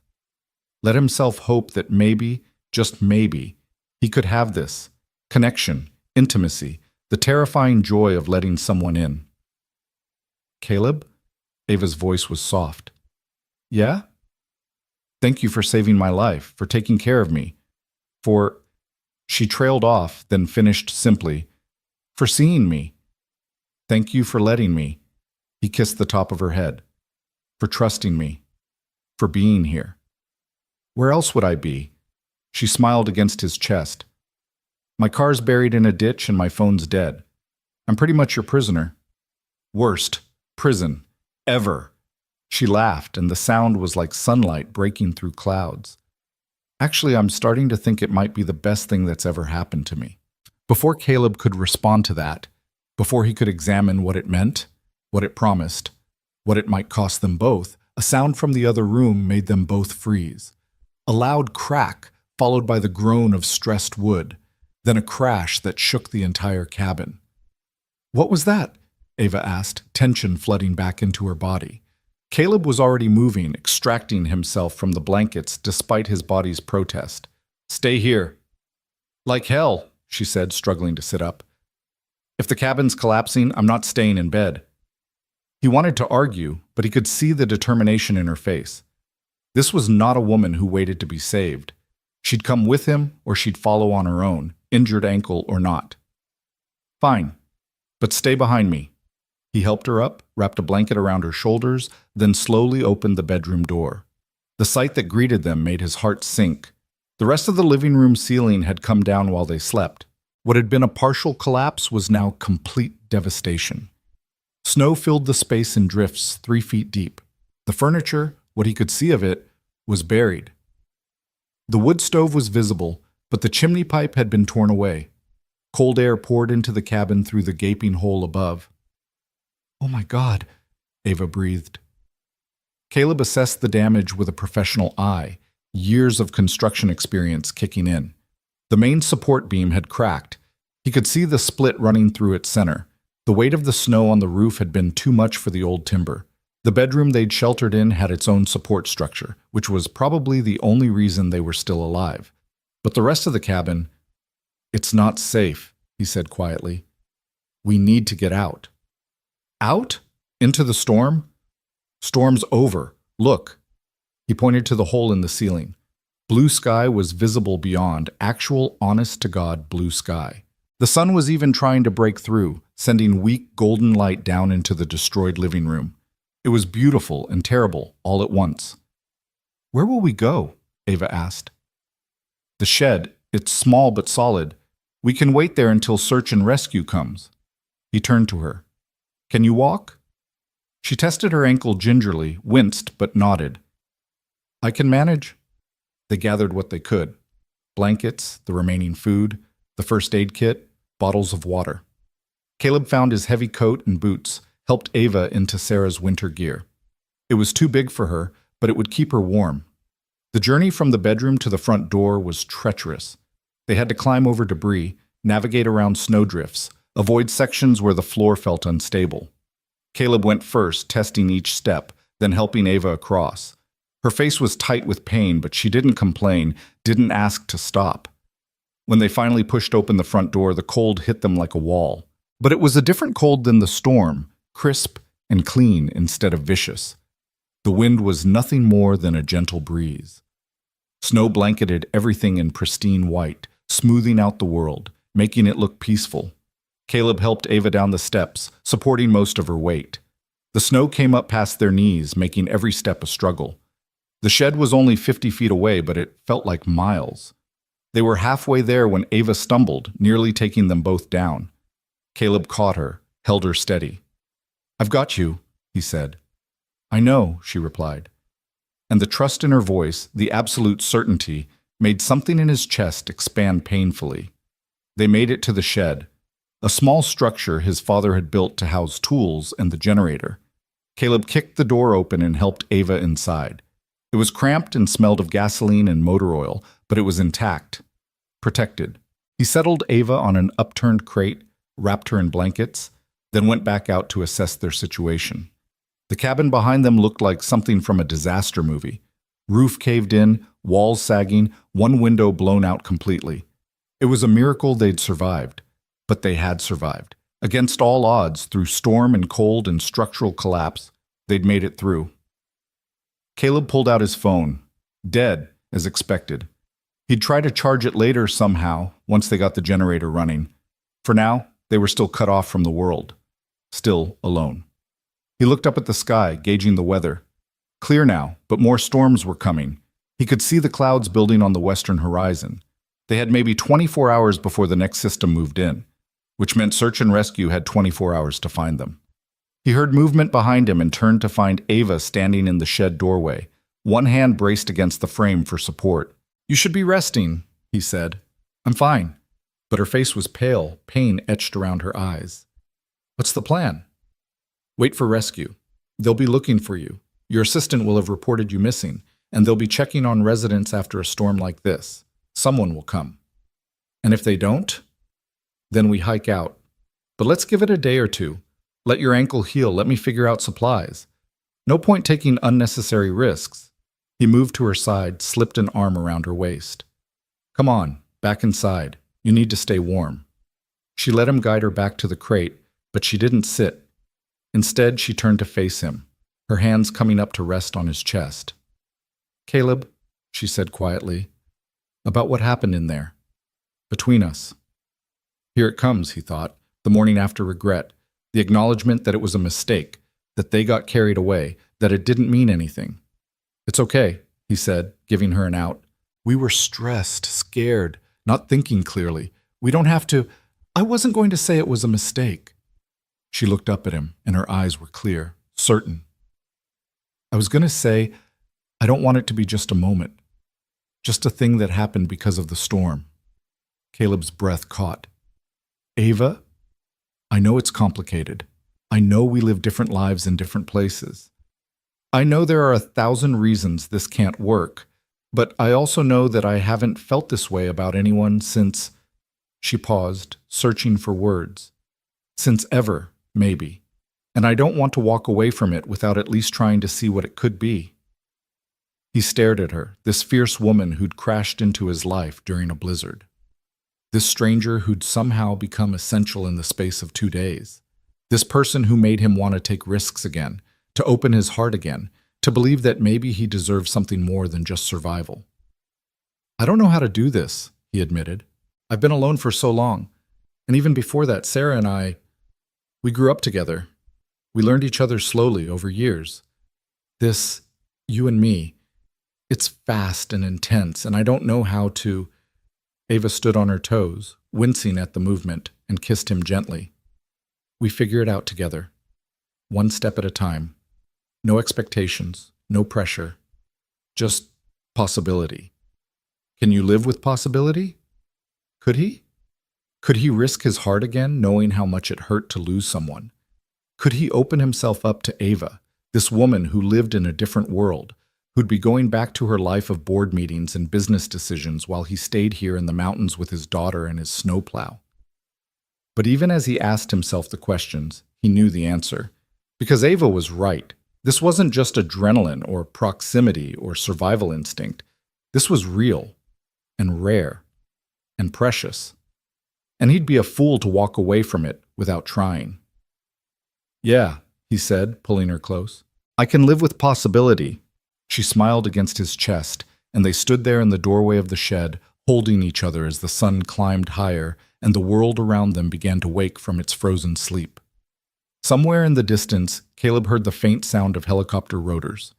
Search and rescue, already starting their sweeps. They'd be found soon. Would be separated, would return to their separate lives. But for now, for this moment, they had each other. Had the promise of something more. Had possibility. And sometimes, Caleb thought, possibility was enough. The helicopter sound grew louder, closer, and Caleb felt Ava tense in his arms. Reality was coming for them, roaring in on rotor blades and the promise of rescue. The bubble they'd been living in, this small space outside of time where only they existed, was about to burst. "They'll take me to a hospital," Ava said quietly, not pulling away from him. "Run tests, check my injuries. My assistant will be there with a phone and a tablet and 17 messages that need immediate attention.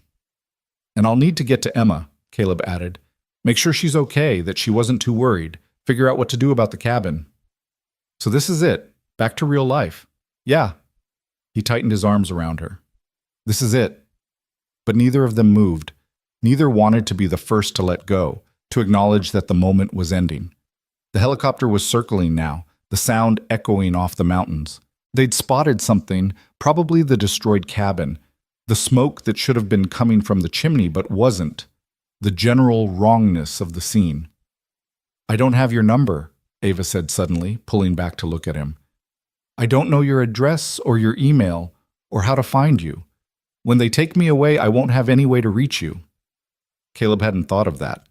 In the age of constant connection, they'd been completely disconnected. He didn't know her number either, didn't have any way to contact her beyond the name of her company. Sinclair Technologies, he said. In Denver. I can find you through that. What if you don't? What if you go home to Emma and realize this was just a strange interlude, nothing more? What if you decide I'm too complicated, too much work, too different from your life? Her voice was rising, panic edging in. What if I never hear from you again? He caught her face in his hands, made her look at him.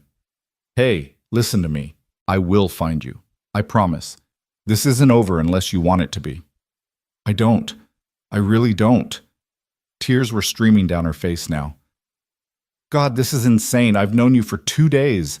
2 days. I shouldn't feel like my heart is being ripped out at the thought of leaving you. But you do. But I do, she confirmed miserably. The helicopter was landing now, somewhere on the other side of the cabin where the driveway would be under all that snow. Voices called out, search and rescue, checking for survivors, ready to evacuate them to safety. Caleb kissed her one more time, trying to pour everything he felt into it, everything he didn't have words for, everything that had bloomed between them in the darkness and cold. When he pulled back, they were both breathing hard, both crying. I'll find you, he said again. I swear it. You better, Ava replied, trying for humor through her tears. Because I'm pretty sure I just fell in love with you, Caleb Foster, and I'd really like to see where that goes. The words hit him like a physical blow. Love.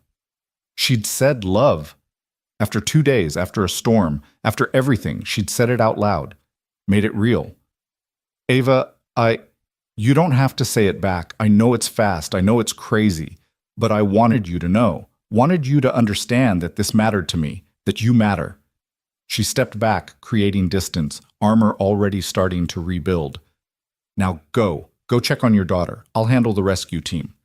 But Caleb couldn't move, couldn't let her walk away thinking he didn't feel it too. I love you too, he said, the words rushing out. I don't know how or why or what we do about it, but I love you too. Her smile was brilliant, transforming her face. Then we'll figure it out, together. Together, he agreed. The voices were getting closer, calling out for survivors. Caleb grabbed Ava's hand and they made their way around the cabin toward the sound. The snow was easier to navigate now. They'd packed it down on their journey to the shed, but Ava still struggled. He supported her weight, moving slowly, carefully. They rounded the corner to find 3 rescue personnel in bright orange gear heading toward them. The lead, a woman with kind eyes and efficient movements, immediately focused on Ava. Ma'am, are you injured? Can you walk? Sprained ankle, possible concussion, some bruising, Ava rattled off clinically. I can walk with assistance. We'll take you to Summit Medical Center, get you checked out properly. The woman turned to Caleb. Sir, are you hurt? I'm fine, nothing serious, he gestured at the destroyed cabin. But I'll need to secure the property, contact insurance. Can you give me a few hours before extraction? Weather windows closing, another rescuer, younger, male, said, checking his tablet. Another storm system moving in. If you don't come now, you might be stuck for another few days. Caleb looked at the cabin, at the years of memories buried under snow and broken timber. Looked at his father's photographs that might be destroyed, at Sarah's things that he'd never been able to sort through. Then he looked at Ava, who was being loaded onto a stretcher despite her protests. I'll take my chances, he said. I need to take care of this. Caleb, no, Ava called out. Come with us, please. but he shook his head. I can't. Not yet. Emma's safe with her grandmother. I know that. But this cabin, he gestured helplessly. It's all I have left of them. My father, Sarah. I can't just abandon it. He saw the moment Ava understood, saw her realize that he needed this, needed to say goodbye to the past before he could fully embrace a future, even a future with her. Okay, she said softly. Okay, but promise me you'll be careful. Promise me you won't take stupid risks. I promise. And promise me you'll call the second you're back in cell range. I don't have your number, remember? The lead rescuer pulled out a pad and pen, handed them to Ava. She scrawled a number quickly, then added something else below it, tore off the sheet, and pressed it into Caleb's hand. My direct line. Go straight to my cell. Call anytime, day or night. She paused. The other number is my assistant, Marcus. If you can't reach me, call him. He'll know how to find me. Marcus, who you said would be furious you missed your meeting? Yeah, that Marcus. He's probably already organized 3 search parties and filed a missing persons report with every law enforcement agency in Colorado. Despite the situation, she smiled. He's very efficient. They were loading her into the helicopter now. Caleb walked with them as far as he could, still holding her hand.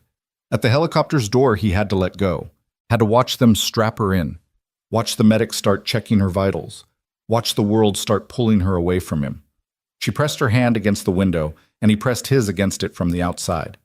They stayed like that until the pilot started the engine and he had to back away. The rotors spun faster, snow kicking up in a blinding cloud. The helicopter lifted, slowly at first, then faster, rising into the blue sky. Caleb stood in the snow, watching until it was nothing more than a speck on the horizon. Until the sound of the rotors faded to nothing and he was alone again with the wind and the silence. He looked down at the paper in his hand. Her phone number, yes, but also a note scrawled beneath it. You saved me in every way a person can be saved. Thank you. I'll be waiting. A. He folded it carefully, tucked it into his wallet where it would be safe. Then he turned back to the cabin and the work ahead. The next several hours were brutal. Caleb salvaged what he could from the wreckage. Photo albums that had survived in a closet, Sarah's jewelry box, Emma's baby book. He found his father's camera, miraculously intact in its case, found the wooden jewelry box he'd been making for Emma's birthday, only slightly damaged. He covered the hole in the roof with tarps and plywood he found in the shed, knowing it wouldn't last long, but hoping it would protect what remained until he could arrange proper repairs. He shut off the water main, drained the pipes so they wouldn't freeze and burst, did everything he could think of to secure the place. By the time he was done, the sun was starting to set and his whole body ached. His shoulder, where the debris had hit him, was throbbing. His head pounded from the earlier injury. He was exhausted and hungry and cold down to his bones. But he'd done what he needed to do, said his goodbyes to the cabin as it had been, accepted what it would have to become. He fired up his truck. Amazingly, it started on the first try and began the slow journey down the mountain. The roads were barely passable, plowed just enough for emergency vehicles. It took him 3 hours to make a journey that normally took 40 minutes. But finally, he pulled up in front of his mother-in-law's house in Copper Creek. The lights were on, warm and welcoming. He could see Emma's silhouette in the window, and the sight of her made his eyes burn with tears. He'd made it home. They'd both made it home. Emma flew out the door before he'd even fully stopped the truck, launching herself at him the moment he stepped out. Daddy, we were so worried. Grandma said you were stuck in the storm, and I thought, I'm okay, Em. He picked her up despite his protesting shoulder, held her tight. I'm okay. I'm sorry I scared you. Don't ever do that again, she demanded, her face buried in his neck. Promise me you won't ever do that again. I promise to try. He carried her inside where Sarah's mother, Janet, silver-haired and sharp-eyed, was waiting. Hey, Janet? Don't you hey Janet me, Caleb Foster. You look like hell. But her voice was warm, relieved. Come inside. There's soup on the stove and a guest room made up. You're not driving anywhere else tonight. He didn't argue, didn't have the energy. He let Janet feed him, let Emma chatter about her 2 days with Grandma, let himself be cared for. But part of his mind was elsewhere, with a woman in a hospital in Denver who'd promised to wait for him. After Emma was asleep, curled up in Janet's guest room with her favorite stuffed dragon, Caleb borrowed Janet's phone to check his messages. His own phone was charging but wouldn't power on for another hour at least. He'd missed 23 calls, 17 from the county, checking on him after the storm. 4 from Emma's school, closed for weather. 1 from Tommy Richardson, thanking him for fixing the furnace and hoping he'd made it home okay. And 1 from a number he didn't recognize, left just an hour ago. He played the voicemail, and Ava's voice filled his ear. "Caleb, it's me. I'm at the hospital. They're keeping me overnight for observation, but I'm fine. Everything's fine. The doctors say I was incredibly lucky, that if I'd been out there much longer." She paused, and he heard her take a shaky breath. "Anyway, I wanted you to know I'm okay, that I'm thinking about you, that I meant what I said. Call me when you can, please." Caleb saved the message, then stared at the phone for a long moment. It was late, almost midnight. She was probably asleep. He should wait until morning to call back, but she'd said call any time, day or night. He stepped outside onto the porch where he wouldn't disturb anyone and dialed her number. She answered on the second ring. "Caleb?" Her voice was fuzzy with sleep but immediately alert. "Is everything okay?" Yeah, everything's fine. I'm at my mother-in-law's with Emma, safe and warm." He sat down on the porch steps, looking up at the stars. I needed to hear your voice. I'm glad you called. I was lying here thinking about you, about the cabin, about everything that happened." A rustling sound like she was sitting up in bed. "How bad is the damage?" "Bad enough.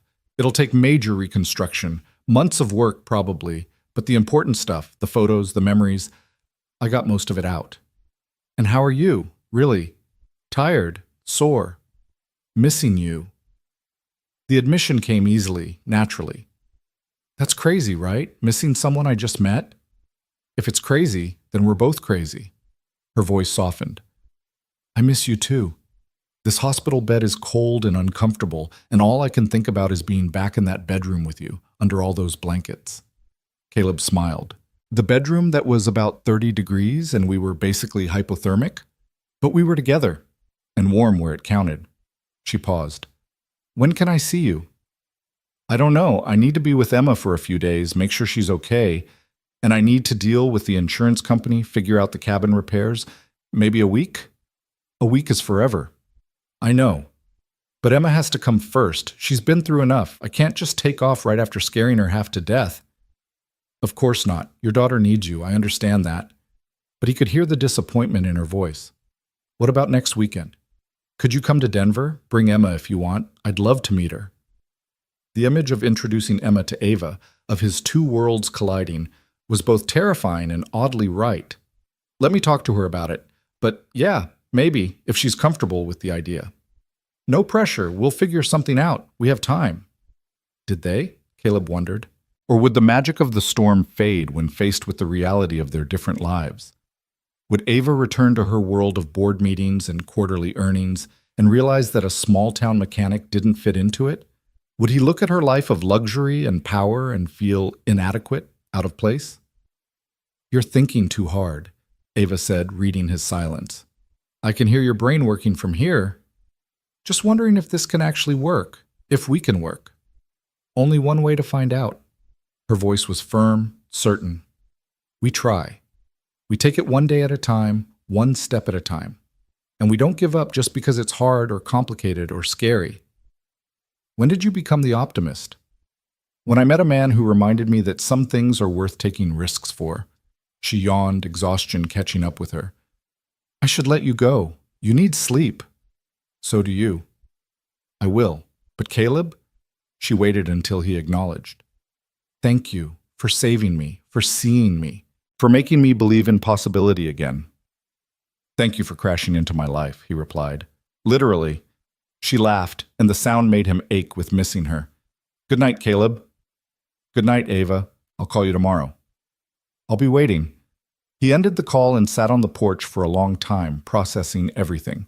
2 days ago, his life had been simple, predictable, safe. Now it was complicated and uncertain and terrifying, and he'd never felt more alive. The next few days passed in a blur of activity. Caleb met with the insurance adjuster, who confirmed the cabin was a total loss structurally, but most of the contents were salvageable. He arranged for a contractor to assess what could be rebuilt and what would need to be started from scratch. He spent hours on the phone with various agencies, filling out forms, providing documentation, and every evening he called Ava. They talked about everything and nothing, her recovery, his day with Emma, their hopes and fears. She told him about the chaos at her company when she'd disappeared for 3 days, about how Marcus had indeed filed missing persons reports with 5 different agencies. She told him about the board meeting she'd missed, about how they were moving forward with the IPO plans without her input. "I should care more than I do," she admitted on the 3rd night. "This is everything we worked for, everything David and I dreamed about. But all I can think about is getting back to the mountains, getting back to you. The IPO is still months away, right? You have time to figure out what you want." "I know what I want," she said simply. "The question is whether I have the courage to go after it." On the 4th day, Caleb finally talked to Emma about Ava. They were making dinner together, grilled cheese and tomato soup, Emma's favorite, when he brought it up. There's something I need to tell you." She looked up from where she was buttering bread, her expression immediately wary. "Is it bad? Did something else break in the storm?" "No, nothing like that. I met someone. During the storm. A woman." Emma's eyes went wide. "A woman? Like a girlfriend woman?" "Maybe. It's new and complicated, and I don't know what it is yet. But I wanted you to know about her." He set down the spatula, gave her his full attention. "Her name is Ava. She was in a car accident, and I helped her, and we ended up stuck in the cabin together during the storm." "Is she nice?" "Very nice, and smart and funny, and—" He struggled for words. "She's special, Em. I really like her." Emma was quiet for a moment, processing. Then she said, "Do you love her?" The question was so direct, so Emma, that Caleb couldn't help but smile. "Yeah, kiddo, I think I do." "Does she love you?" "She says she does." "Then that's good." Emma went back to buttering bread, but Caleb could see her mind working. "Daddy? Yeah? Is it okay that you love her, even though you loved Mommy?" Caleb's heart clenched. This was the question he'd been dreading, the one he wasn't sure how to answer. "Come here, Em."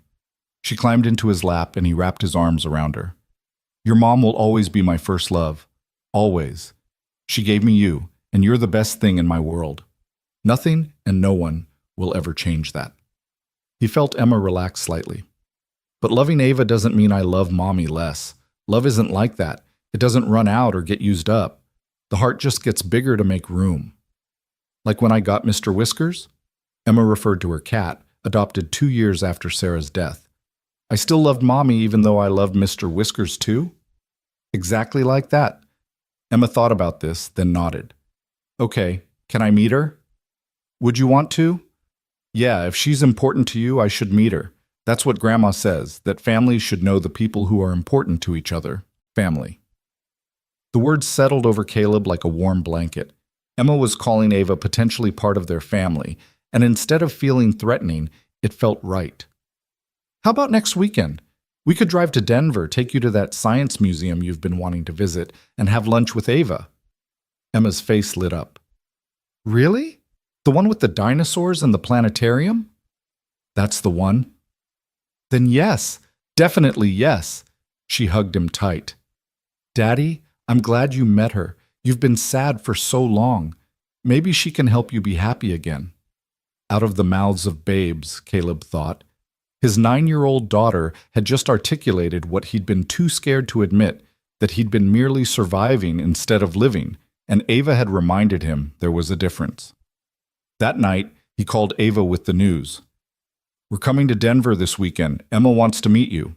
He heard her sharp intake of breath. "She does? Really?" "Really.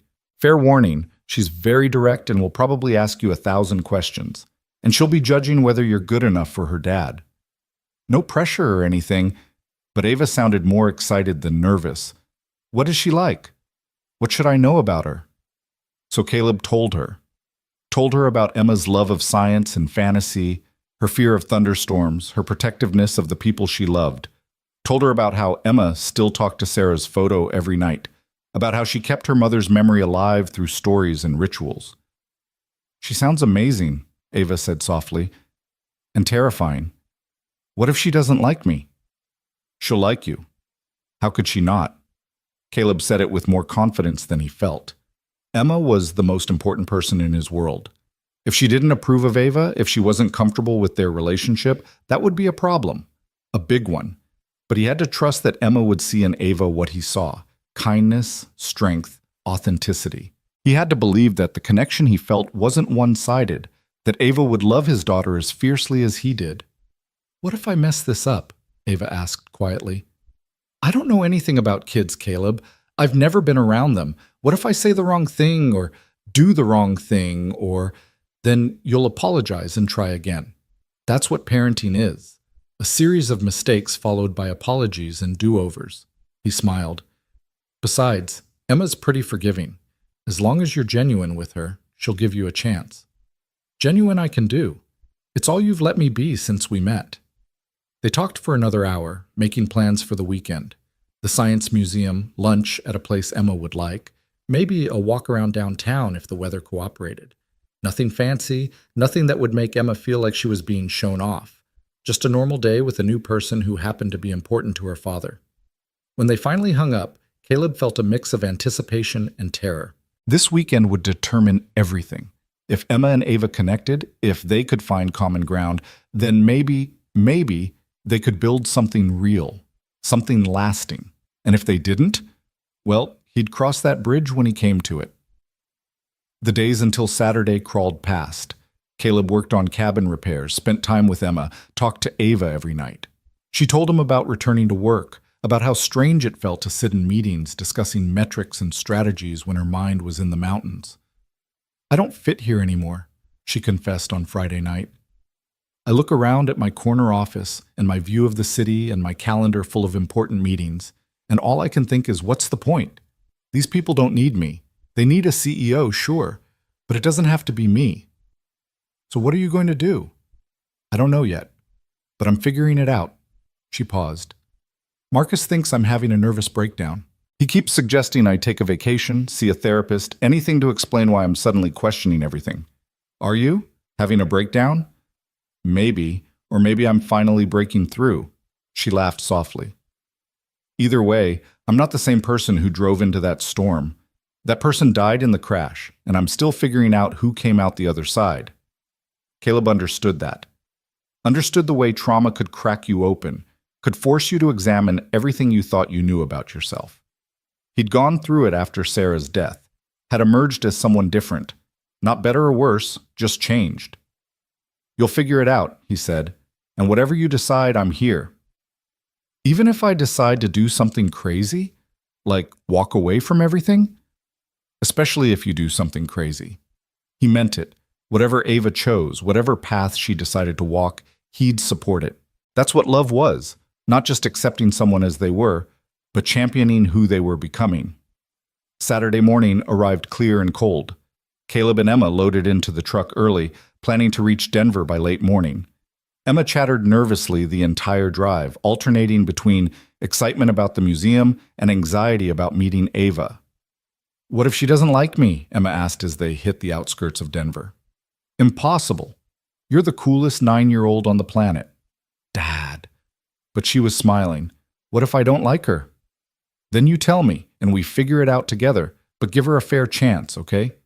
Don't decide before you've met her." "I won't. I promise." Emma looked out the window at the city passing by. "Daddy, are you scared?" "Terrified," he admitted.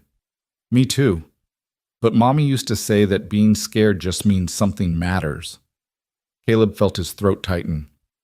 "Your mom was a very smart woman." They met Ava at the Denver Museum of Nature and Science. She was waiting outside the entrance, and Caleb's heart stuttered at the sight of her. She was dressed casually, jeans and a sweater, her hair loose around her shoulders, but she still looked elegant, out of place against the backdrop of families with screaming kids and school groups. Then she saw them, and her face transformed. The nervous tension melted into genuine joy, and suddenly she wasn't intimidating corporate CEO Ava Sinclair. She was just Ava, the woman who'd held his hand in the darkness and told him he was worth more than his grief. "Hi," she said as they approached. Her eyes went immediately to Emma. "You must be Emma. I've heard so much about you."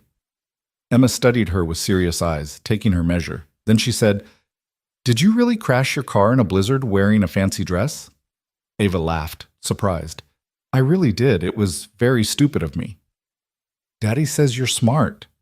"Your dad is generous. I'm smart about some things and really dumb about others. Driving in Colorado winter storms is apparently one of the dumb things." Emma considered this, then nodded. "That's okay.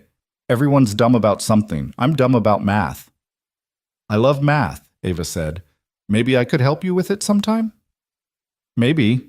Emma slipped her hand into Caleb's, still uncertain. "Can we see the dinosaurs now?" The next 3 hours were a revelation. Caleb watched Ava with his daughter and saw her carefully building a bridge between them. She asked Emma questions and actually listened to the answers. She admitted when she didn't know something instead of pretending. She let Emma lead the way through the exhibits, following her enthusiasm. And slowly, gradually, Emma warmed to her. Started asking Ava questions instead of just answering them. Started including her in conversations instead of just talking to Caleb. By the time they reached the planetarium show, Emma sat between them and reached for Ava's hand when the lights went down.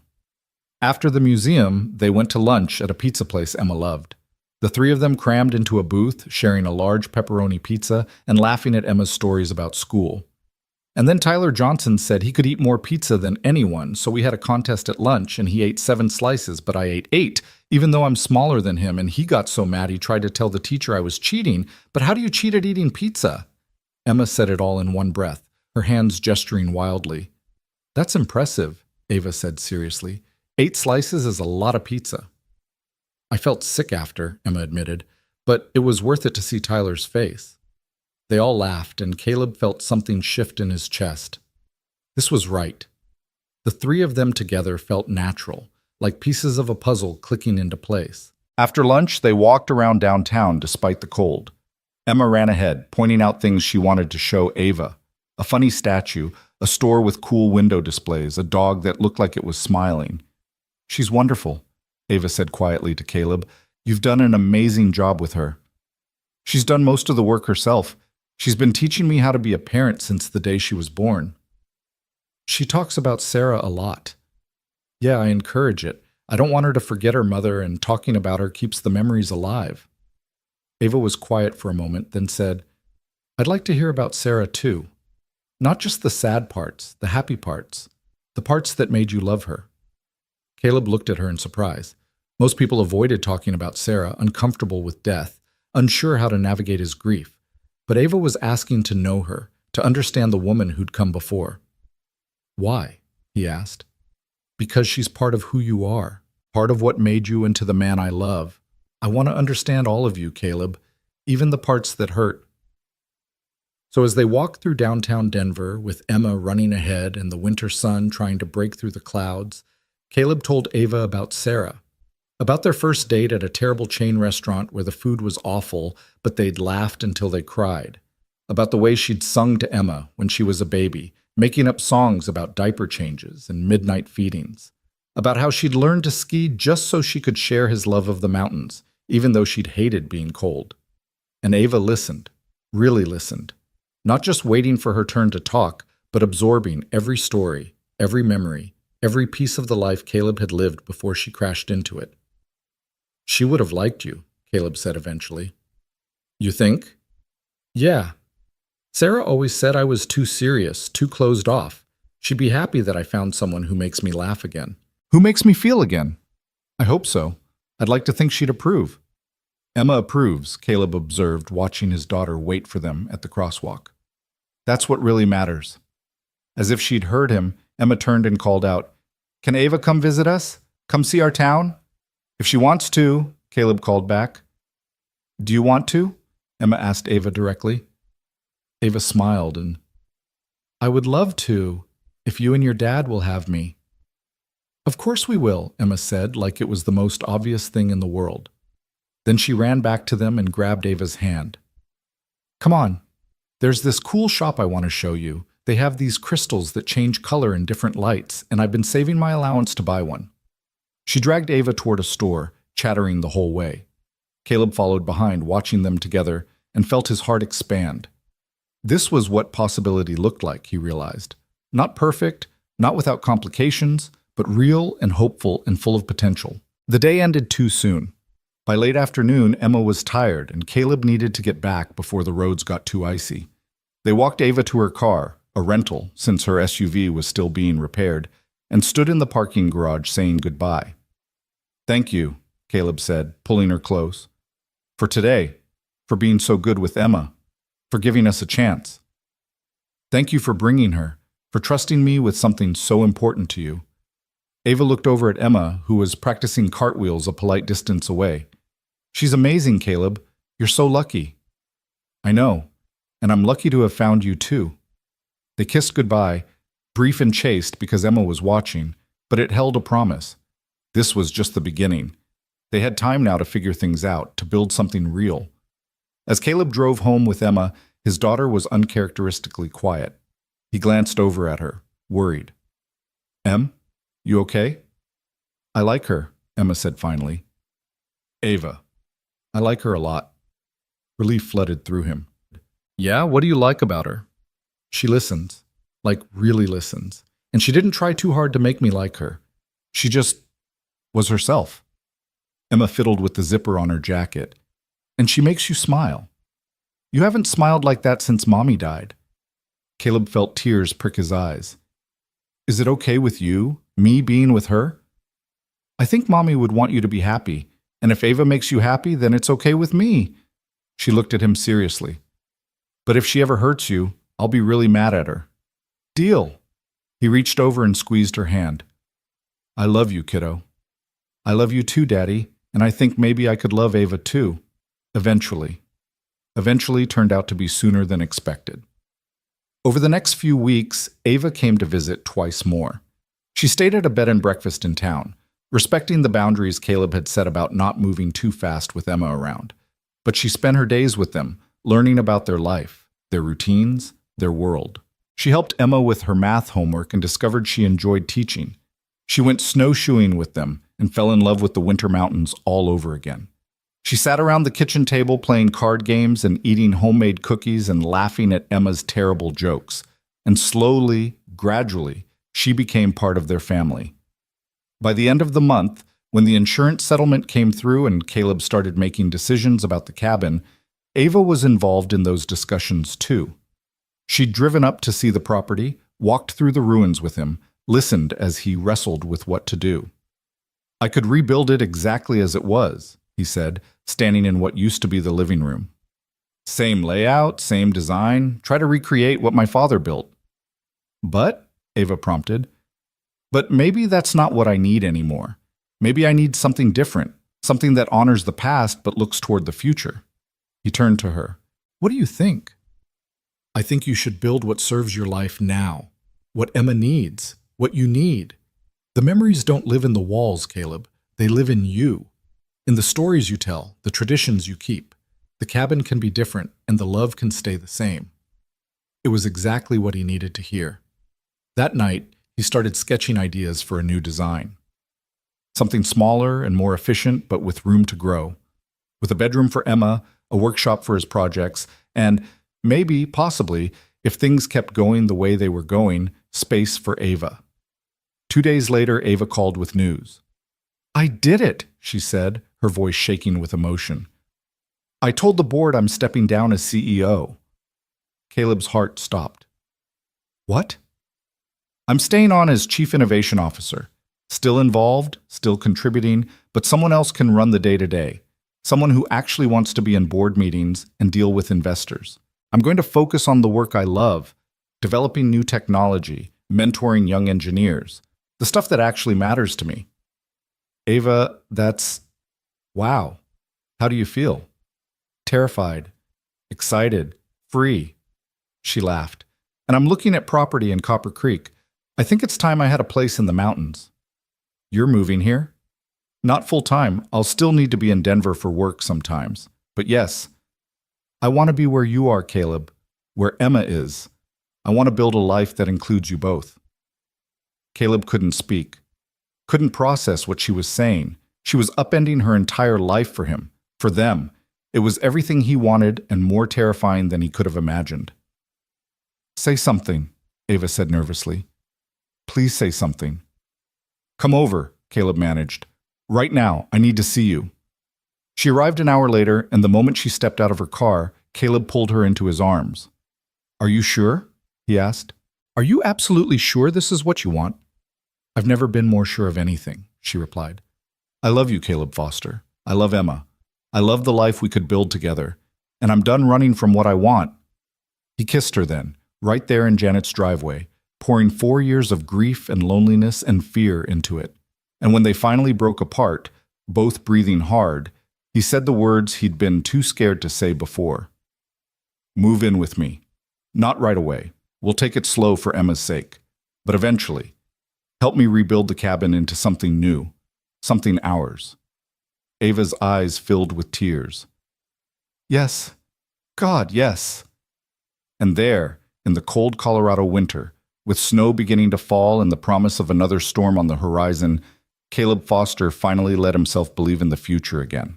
3 months later, spring began its tentative arrival in the Colorado Rockies. The snow that had buried everything during the blizzard melted in patches, revealing brown grass and the promise of green underneath.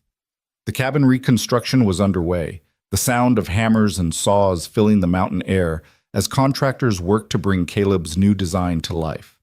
Ava stood in what would become the kitchen, watching sunlight stream through the new windows. The space was bigger than the original, more open, with the views of the mountains that took her breath away every time she looked. She'd been here almost every weekend since Caleb had asked her to help rebuild, contributing ideas, making decisions, slowly claiming space in this new life they were building together. "What do you think?" Caleb came up behind her, wrapping his arms around her waist. "Too much light? Not enough?" "It's perfect." She leaned back against him, feeling the solid warmth of his body. "Everything about this place is perfect." "Not everything. The master bedroom still needs work, and the deck railing is giving the contractors fits." But she could hear the satisfaction in his voice. This cabin was becoming everything he'd hoped, a bridge between past and future, a home that honored what he'd lost while embracing what he'd found. Emma's voice carried from outside, where she was helping Janet plant early spring flowers in the garden beds they'd built. "Grandma, do you think Ava would like purple flowers or yellow ones better?" "Why don't you ask her?" Janet called back. Seconds later, Emma burst through the doorway, muddy and grinning. "Ava, come see. We're planting flowers, and I want your opinion on colors." Ava felt her heart swell the way it did every time Emma included her, every time this fierce, brilliant child made space for her in their family. "Let me grab my boots." She followed Emma outside, leaving Caleb to discuss structural details with the lead contractor. The afternoon sun was warm despite the lingering chill in the air, and the smell of damp earth filled her lungs. Janet was kneeling by a flower bed, trowel in hand, looking healthier than she had in months. The winter had been hard on her. Worry over Caleb during the storm. Worry over Emma. Worry over what this new relationship would mean for her late daughter's family. But gradually, as Janet watched Ava with Emma and Caleb, her concerns had eased. Just last week, she'd pulled Ava aside and said quietly, "Sarah would have liked you, would have appreciated how you loved them." It was the greatest compliment Ava had ever received. "Purple or yellow?" Emma asked now, holding up 2 different seed packets. "Why not both?" Ava suggested. "We could do purple along the edge and yellow in the middle, create a pattern." "Like a sunset!" Emma's face lit up. "That's perfect. Grandma, can we do that?" "We can do whatever you want, Sweet Pea." Janet smiled at Ava over Emma's head, a look of approval and acceptance that made Ava's eyes prick with tears. They spent the next hour planting, their hands deep in soil, Emma chattering about everything and nothing. She'd grown comfortable with Ava over the past months, the initial wariness transforming into genuine affection. She still talked to Sarah's photo every night, still kept her mother's memory alive, but she'd made room for Ava too, in her own way, on her own timeline. "Ava?" Emma asked suddenly. "Can I ask you something?" "Always." "Are you going to marry my dad?" Janet's hand stilled on the trowel. Ava felt her breath catch, unprepared for the directness of the question. We haven't talked about that, Em. But do you want to? Did she? Marriage hadn't even entered her mind in concrete terms. She'd been so focused on building this relationship day by day, on not rushing, on letting things develop naturally. But hearing Emma ask it so plainly made her examine her own heart. Yeah, she said softly. Yeah, I think I do. Someday. If your dad wants that too. Emma nodded seriously, processing this. Okay, that's good, because I think you should be part of our family for real, not just visiting. She's already part of our family, Emma, Janet said gently. She has been for a while now. A piece of paper doesn't change that. But it makes it official, like permanent. Emma looked at Ava with Sarah's gray eyes. I don't want you to leave. Ava set down her trowel and pulled Emma into a hug, not caring about the dirt on either of them. I'm not going anywhere, sweetheart, I promise. This is my home now. You and your dad. You're my home. She felt Emma relax against her, and when the girl pulled back, there were tears on her cheeks. Happy tears. Good, because I love you. Is that okay? Is it okay that I love you even though I love Mommy too? Oh, Emma. Ava's own tears spilled over. Of course it's okay. Love doesn't work like that. Loving me doesn't mean you love your mom any less. Your heart is big enough for both of us. That's what Daddy says. Your daddy's a smart man. They finished planting as the sun began its descent toward the western peaks. When they were done, the flower bed looked like exactly what Emma had envisioned, a sunset captured in purple and yellow, something beautiful growing from dark earth. Caleb found them washing up at the outdoor spigot, all three of them muddy and laughing. What did I miss? Girl talk, Janet said mysteriously, shooting Ava a knowing look. Nothing for you to worry about. But Emma, unable to keep secrets, blurted out, I asked Ava if she's going to marry you, and she said she wants to someday. And I said, that's good because I want her to be permanent. Caleb's eyes went wide, darting between his daughter and Ava. What? Emma! Ava felt her face flame. You can't just Why not? It's true, isn't it? Emma looked between them, confused by their reactions. You love each other. People who love each other get married. That's how it works. Out of the mouths of babes, Janet murmured, clearly trying not to laugh. Emma, why don't you help me carry these tools back to the shed?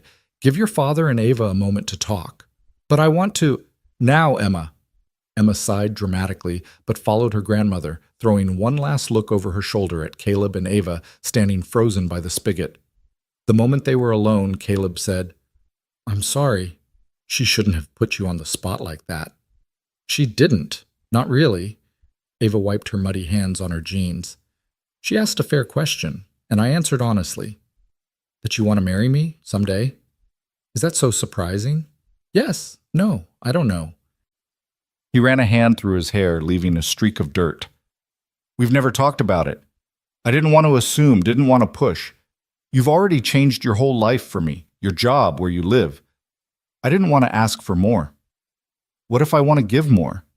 Ava stepped closer, took his dirty hands in hers. What if I want everything, Caleb?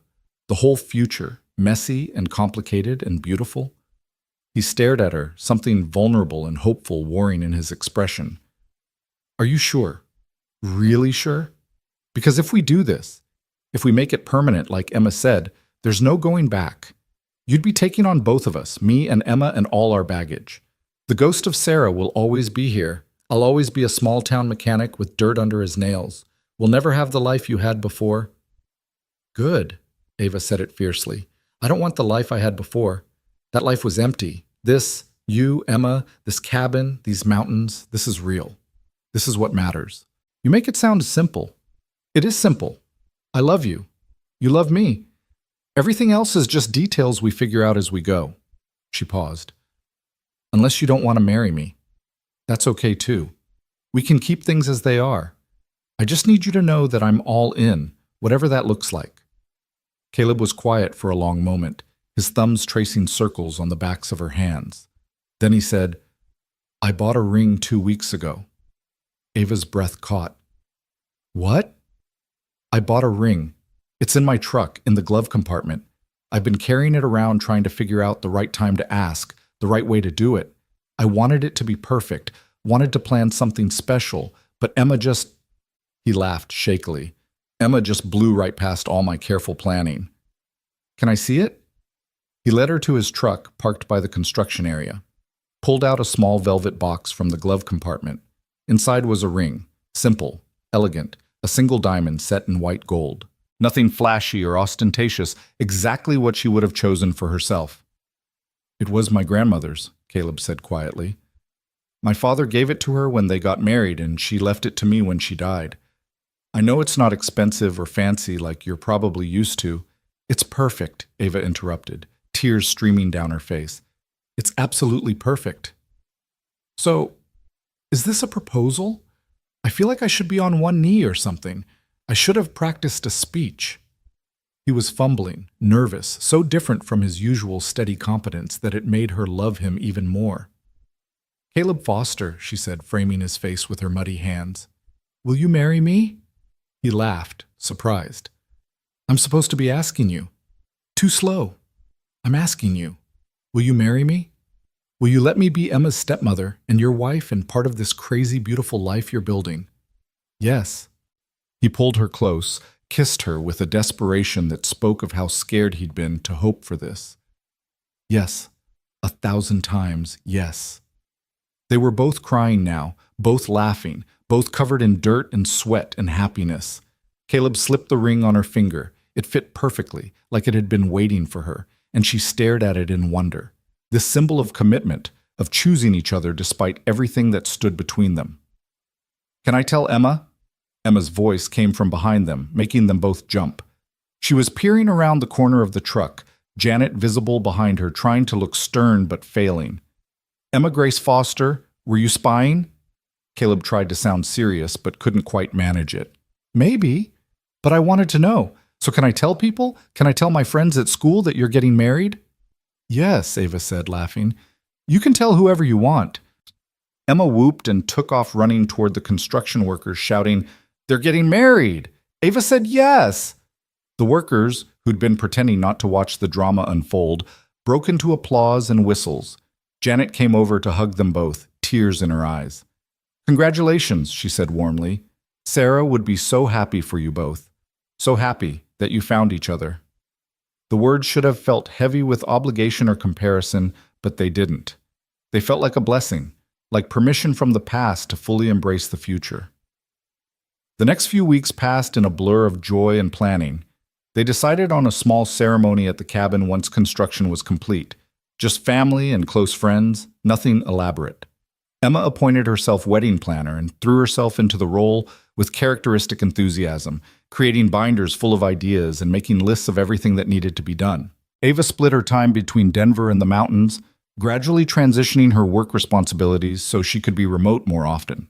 Her new role as Chief Innovation Officer gave her flexibility she'd never had as CEO, and she discovered she loved the freedom. Loved being able to focus on the creative aspects of technology development without the burden of running a company. Marcus, her assistant, took the news of her engagement with surprising warmth. About time, he'd said when she showed him the ring. I was beginning to think you'd never let yourself be happy. You approve? Ava, I've worked for you for 7 years. I've never seen you smile the way you smile when you talk about him. So yes, I approve. He'd paused. For what it's worth, David would have approved too. He always said you worked too hard, that you needed someone to remind you there was life outside the office. The mention of her brother still hurt, but it was a gentler pain now. She'd been visiting his grave more often, talking to him the way Emma talked to Sarah's photo, telling him about Caleb and Emma, about the cabin and the mountains, about how she'd finally found what she'd been running from all these years: connection, purpose, love. In May, Ava attended the company's IPO ceremony. She stood on the floor of the New York Stock Exchange and watched Sinclair Technologies become a public company, watched the stock price climb, watched investors celebrate. It should have been the culmination of everything she and David had worked for. Instead, it felt distant, like watching someone else's triumph. The real victory was what came after. She donated a significant portion of her shares to establish the David Sinclair Innovation Fund, providing grants for young engineers and entrepreneurs. She set up college funds for Emma and Caleb. She paid off the mortgage on Janet's house.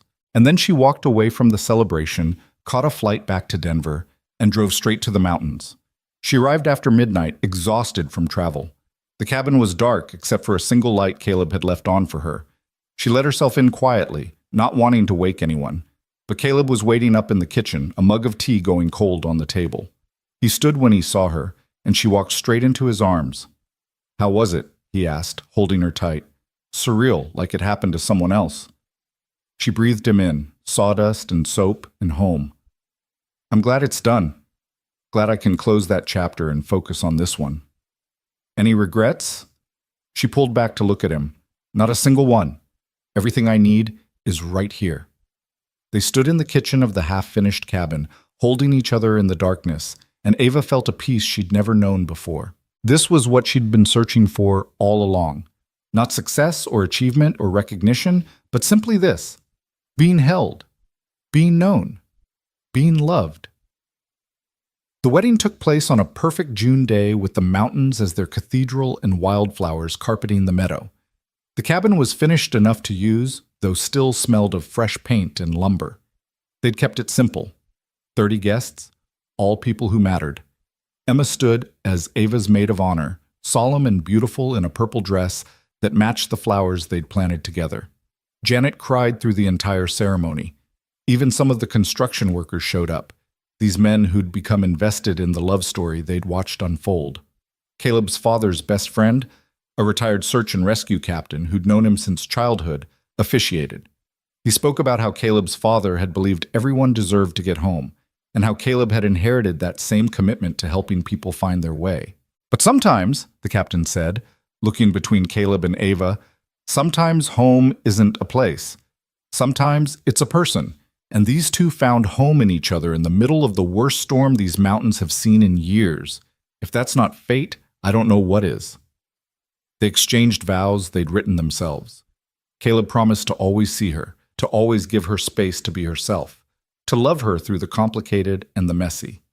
Ava promised to always choose him, to always make space for Emma, to build a life that honored the past while embracing the future. When they kissed, Emma cheered loudest of all. The reception was held in the new great room, with music from a local bluegrass band and food from every restaurant in Copper Creek. It was loud and joyful, and nothing like the elegant corporate events Ava used to attend.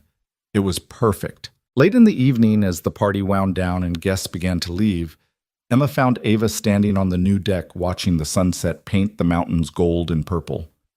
"Hey," Emma said, slipping her hand into Ava's. "Can I call you Mom now, or is that weird?" Ava's throat closed with emotion. "You can call me whatever you're comfortable with, sweetheart. Mom, Ava, whatever feels right." "I think Mom feels right, but maybe Mom, Ava? So it's different from my first mom?" Emma looked up at her uncertainly. "I don't want to forget her. I don't want to replace her." "You're not replacing her. You're just making room for both of us." Ava knelt down so they were eye level. "Your mom will always be your mom. Nothing changes that. I'm just additional, bonus mom." Emma giggled at that. "Bonus mom. I like it." She threw her arms around Ava's neck. "I love you, bonus mom." "I love you too, Emma. So much." Caleb found them like that, locked in a hug on the deck, and joined them. The three of them stood together watching the light fade from the sky, wrapped in each other and the promise of all the days to come. That night, after Emma was asleep in her new bedroom and the last guest had gone, Caleb and Ava stood in their bedroom together, and looked out at the mountains silver with moonlight. "Do you ever think about the storm?" Ava asked. "About how we met?" "Every day." Caleb pulled her close, his hands settling at her waist. "I think about finding you in that car. Think about how close I came to driving past, to not stopping. One different decision, and none of this would exist." "Fate," Ava said. "The captain was right. It was fate." "Maybe. Or maybe it was choice. Maybe the universe gave us an opportunity and we chose to take it. chose to trust each other, to take risks, to believe in possibility. He turned her to face him. I choose you, Ava Foster. Every day for the rest of my life, I choose you. And I choose you. Choose this life, this family, this home we're building together. She kissed him softly. Thank you for saving me, for showing me what life could be. You saved me too, Caleb said. You saved me from just surviving, taught me how to live again. They made love that night in their new bedroom, in the cabin rebuilt from ruins, under the watchful eye of the mountains that had brought them together. And afterward, tangled in sheets and each other, Ava felt something she'd never quite managed before. Absolute contentment. Absolute certainty that she was exactly where she belonged.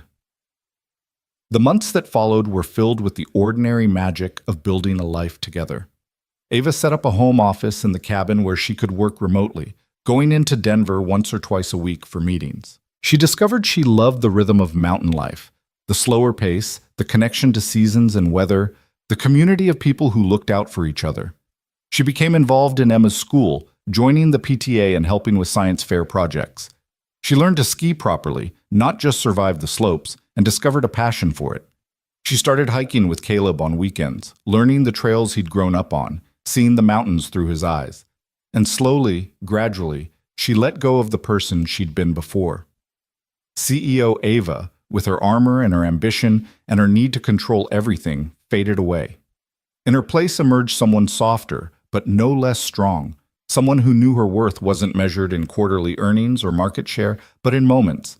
Emma's laugh, Caleb's smile, the satisfaction of a day well lived. By autumn, when the aspens turned gold and the air held the first hint of winter, Ava stood in the meadow where they'd been married and realized she couldn't remember exactly when this had stopped feeling like a new life and started feeling like simply her life.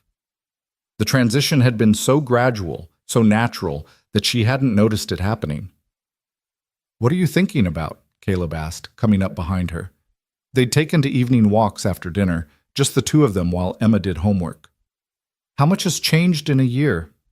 How different everything is from what I planned. Better or worse? So much better. Impossibly better. She leaned back against him. A year ago, I was driving through a blizzard trying to run away from my life. Now I'm running toward it instead. Toward you, toward Emma, toward all of this. No regrets? Not one. You? He was quiet for a moment, and when he spoke, his voice was thick with emotion. For 4 years after Sarah died, I was frozen, locked in grief, unable to move forward or even imagine wanting to. And then you crashed into my life. Literally crashed, and everything changed. You reminded me that my heart was still beating, still capable of love, that I deserved more than just surviving. He turned her in his arms. So no regrets. Only gratitude that the universe was crazy enough to throw us together. They kissed as the sun set behind the mountains, painting the sky in shades of fire. And Ava thought about the journey that had brought her here, the wrong turns and the losses, the ambition that had consumed her and the emptiness it had left behind. All of it had been necessary to bring her to this moment, this man, this life. That night, over dinner, Emma announced she was doing a project for school about family history. We have to interview our parents about how they met and write a story about it. So how did you guys meet? Caleb and Ava exchanged glances, both smiling. Your bonus mom crashed her car in a blizzard, Caleb said. And your dad saved my life, Ava added. That's it? That's not very romantic. Emma frowned, clearly hoping for something more dramatic. Oh, there's more, Ava assured her. A lot more. There was a destroyed cabin and freezing cold and your dad carrying me through a snowstorm. There was fear and hope, and the scariest moment of my life followed by the best decision I ever made. What decision? To trust your father, to let him take care of me, to open my heart even though I was terrified. Ava reached across the table to take Caleb's hand. To choose love over fear. Emma wrote it all down, her pencil flying across the page. And later, when Ava read the essay Emma had written for school, she found herself crying at how her stepdaughter had captured the essence of their story. My bonus mom says that sometimes the worst storms bring us exactly where we need to be, Emma had written. She says that her car crash was the best thing that ever happened to her because it brought her to us. My dad says that saving her saved him too. I think that's what love is. When saving someone else helps you save yourself. When two broken people find each other and make something whole. The essay got an A, and the teacher added a note at the bottom.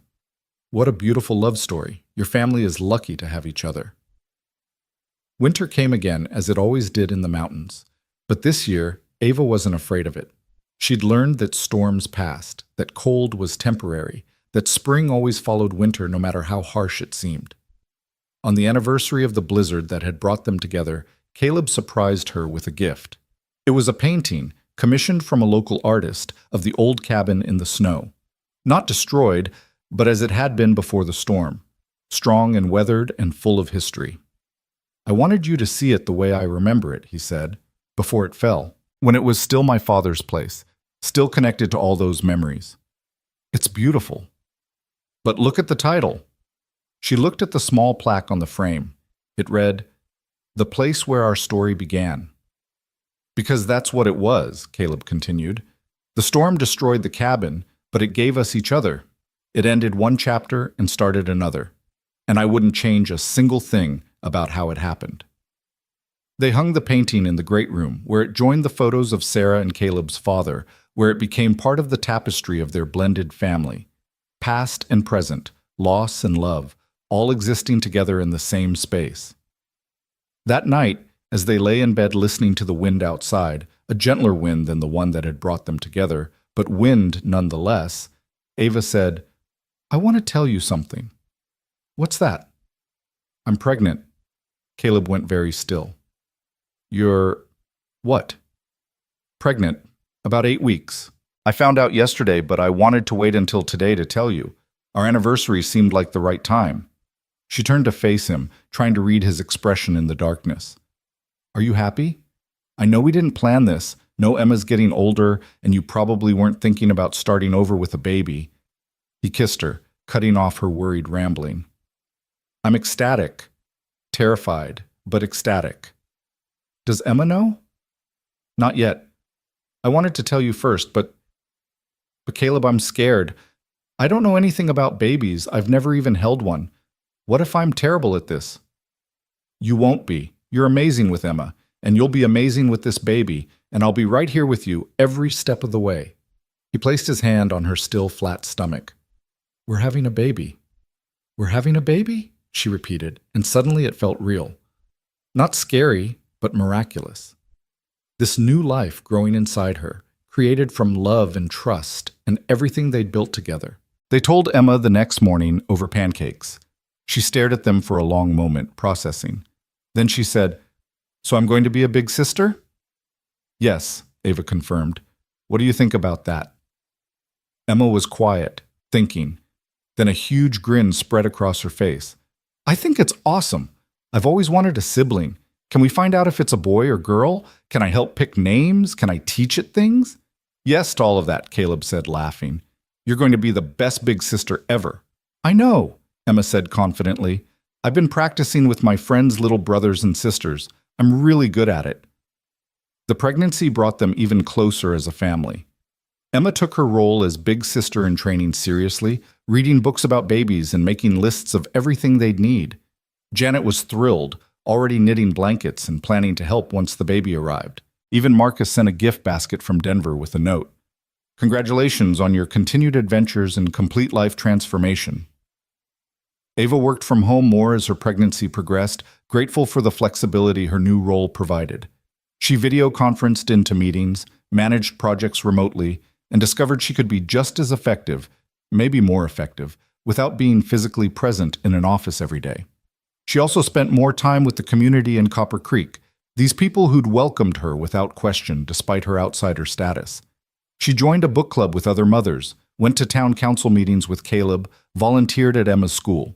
She became woven into the fabric of this place, not as a CEO or an outsider, but as simply Ava, Caleb's wife, Emma's bonus mom, a neighbor and friend.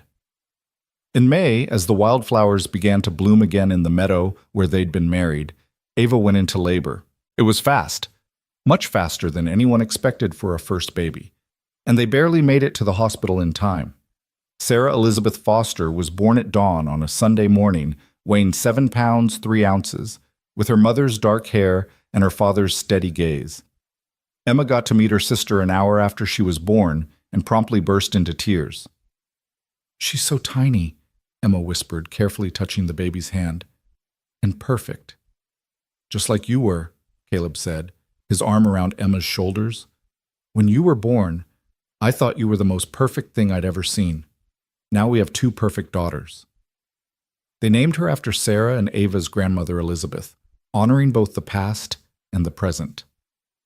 And when they brought her home to the cabin, Janet was waiting with food and flowers and tears of joy. "Sarah would have loved this," Janet said, holding her new granddaughter. "Would have loved seeing you all together, seeing the family grow. She'd be so happy." That night, after everyone had gone and the baby was asleep in her bassinet, Caleb and Ava stood in the nursery watching her breathe. The room was painted a soft yellow, filled with handmade quilts and wooden toys Caleb had crafted. Through the window, they could see the mountains dark against the star-filled sky. "Can you believe this is our life?" Ava asked quietly. 2 years ago, I was alone in a penthouse apartment working myself to death. Now I'm here, with you and Emma and this perfect little human we made together." "It's pretty incredible," Caleb agreed. "Sometimes I wake up and think I'm going to find it was all a dream, that I'll be back in the old cabin, alone, still trapped in grief." "It's not a dream." Ava leaned against him. "It's real. This is real. We built this together." "We did." He kissed the top of her head. "And we're going to keep building it. One day at a time, one choice at a time, one moment of love at a time." The months that followed were exhausting and beautiful in equal measure. Sleepless nights and endless diaper changes, Emma's careful help and Janet's steady support, Caleb's competence with the baby that spoke of experience Ava lacked, but was learning. They moved through those early weeks as a team, supporting each other, figuring it out together. By autumn, little Sarah, they'd started calling her Sally to distinguish her from her namesake, was sitting up and laughing. Emma doted on her, reading her stories and singing her songs. Ava had returned to work part-time, balancing conference calls with nursing sessions, learning to navigate the impossible dance of career and motherhood. She was different now than she'd been as a CEO. More patient, less driven by metrics and deadlines. She still cared about her work, still contributed meaningful innovations to Sinclair Technologies, but it wasn't her whole identity anymore. It was just one part of a full, complicated, beautiful life. On the 2nd anniversary of the blizzard, they threw a party at the cabin. The same guests who'd come to their wedding returned, along with new friends they'd made. Emma had invited her entire class, and the house was full of noise and laughter and life. Tommy Richardson, his furnace still running thanks to Caleb's repair that fateful night, cornered Ava in the kitchen. "You know, if you hadn't crashed your car, none of this would exist. That storm brought you two together." "It did," Ava agreed. "Best accident of my life." "Not an accident," Tommy said wisely. "Fate. The mountain knew what it was doing." Later, as the party wound down and guests began to leave, Caleb found Ava on the deck holding Sally, Emma beside her pointing out constellations. He stood in the doorway for a moment, just watching his family, feeling gratitude so intense it was almost painful. This was what his father had meant, he realized. This feeling of completeness, of rightness. Everyone deserves to get home. And home wasn't a building or a place. Home was this. These people, these moments, this love. "Come here, Dad," Emma called.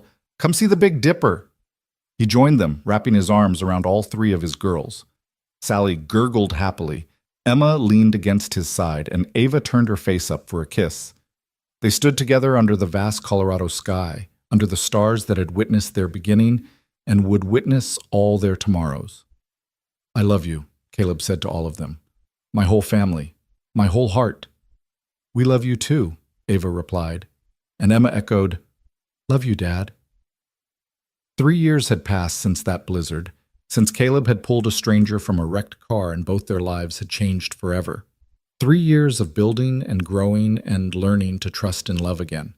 3 years of proving that sometimes the worst storms bring us exactly where we need to be. The wind picked up, carrying the scent of pine and snow. Winter was coming again, as it always did in the mountains. But Caleb wasn't afraid of it anymore. None of them were. They'd weathered worse storms than anything the mountain could throw at them. They'd survived the cold and the dark and come out stronger on the other side. Because they'd learned what really mattered. Not success or achievement or control, but this: connection, family, love. The courage to open your heart even when it's been broken. The willingness to trust even when you're terrified. The choice to keep choosing each other day after day, storm after storm. Everyone deserves to get home, Caleb's father had always said. And standing there with his family under the stars, Caleb finally understood the full truth of those words. Home wasn't just a destination. It was a journey you took with the people you loved. It was the choice to keep showing up, keep trying, keep loving even when it was hard. And he and Ava had made it home, together. Against all odds, through blizzard and loss and fear, they'd found their way to each other and built something beautiful from the ruins. As snow began to fall, soft and gentle, nothing like the storm that had brought them together, Caleb pulled his family closer. They stood together in the falling snow, safe and warm and whole, and watched the mountains embrace the winter. Tomorrow would bring new challenges, new storms to weather. But tonight, they had this. They had each other. They had love. And that, Caleb thought as he held his family close, was more than enough. That was everything.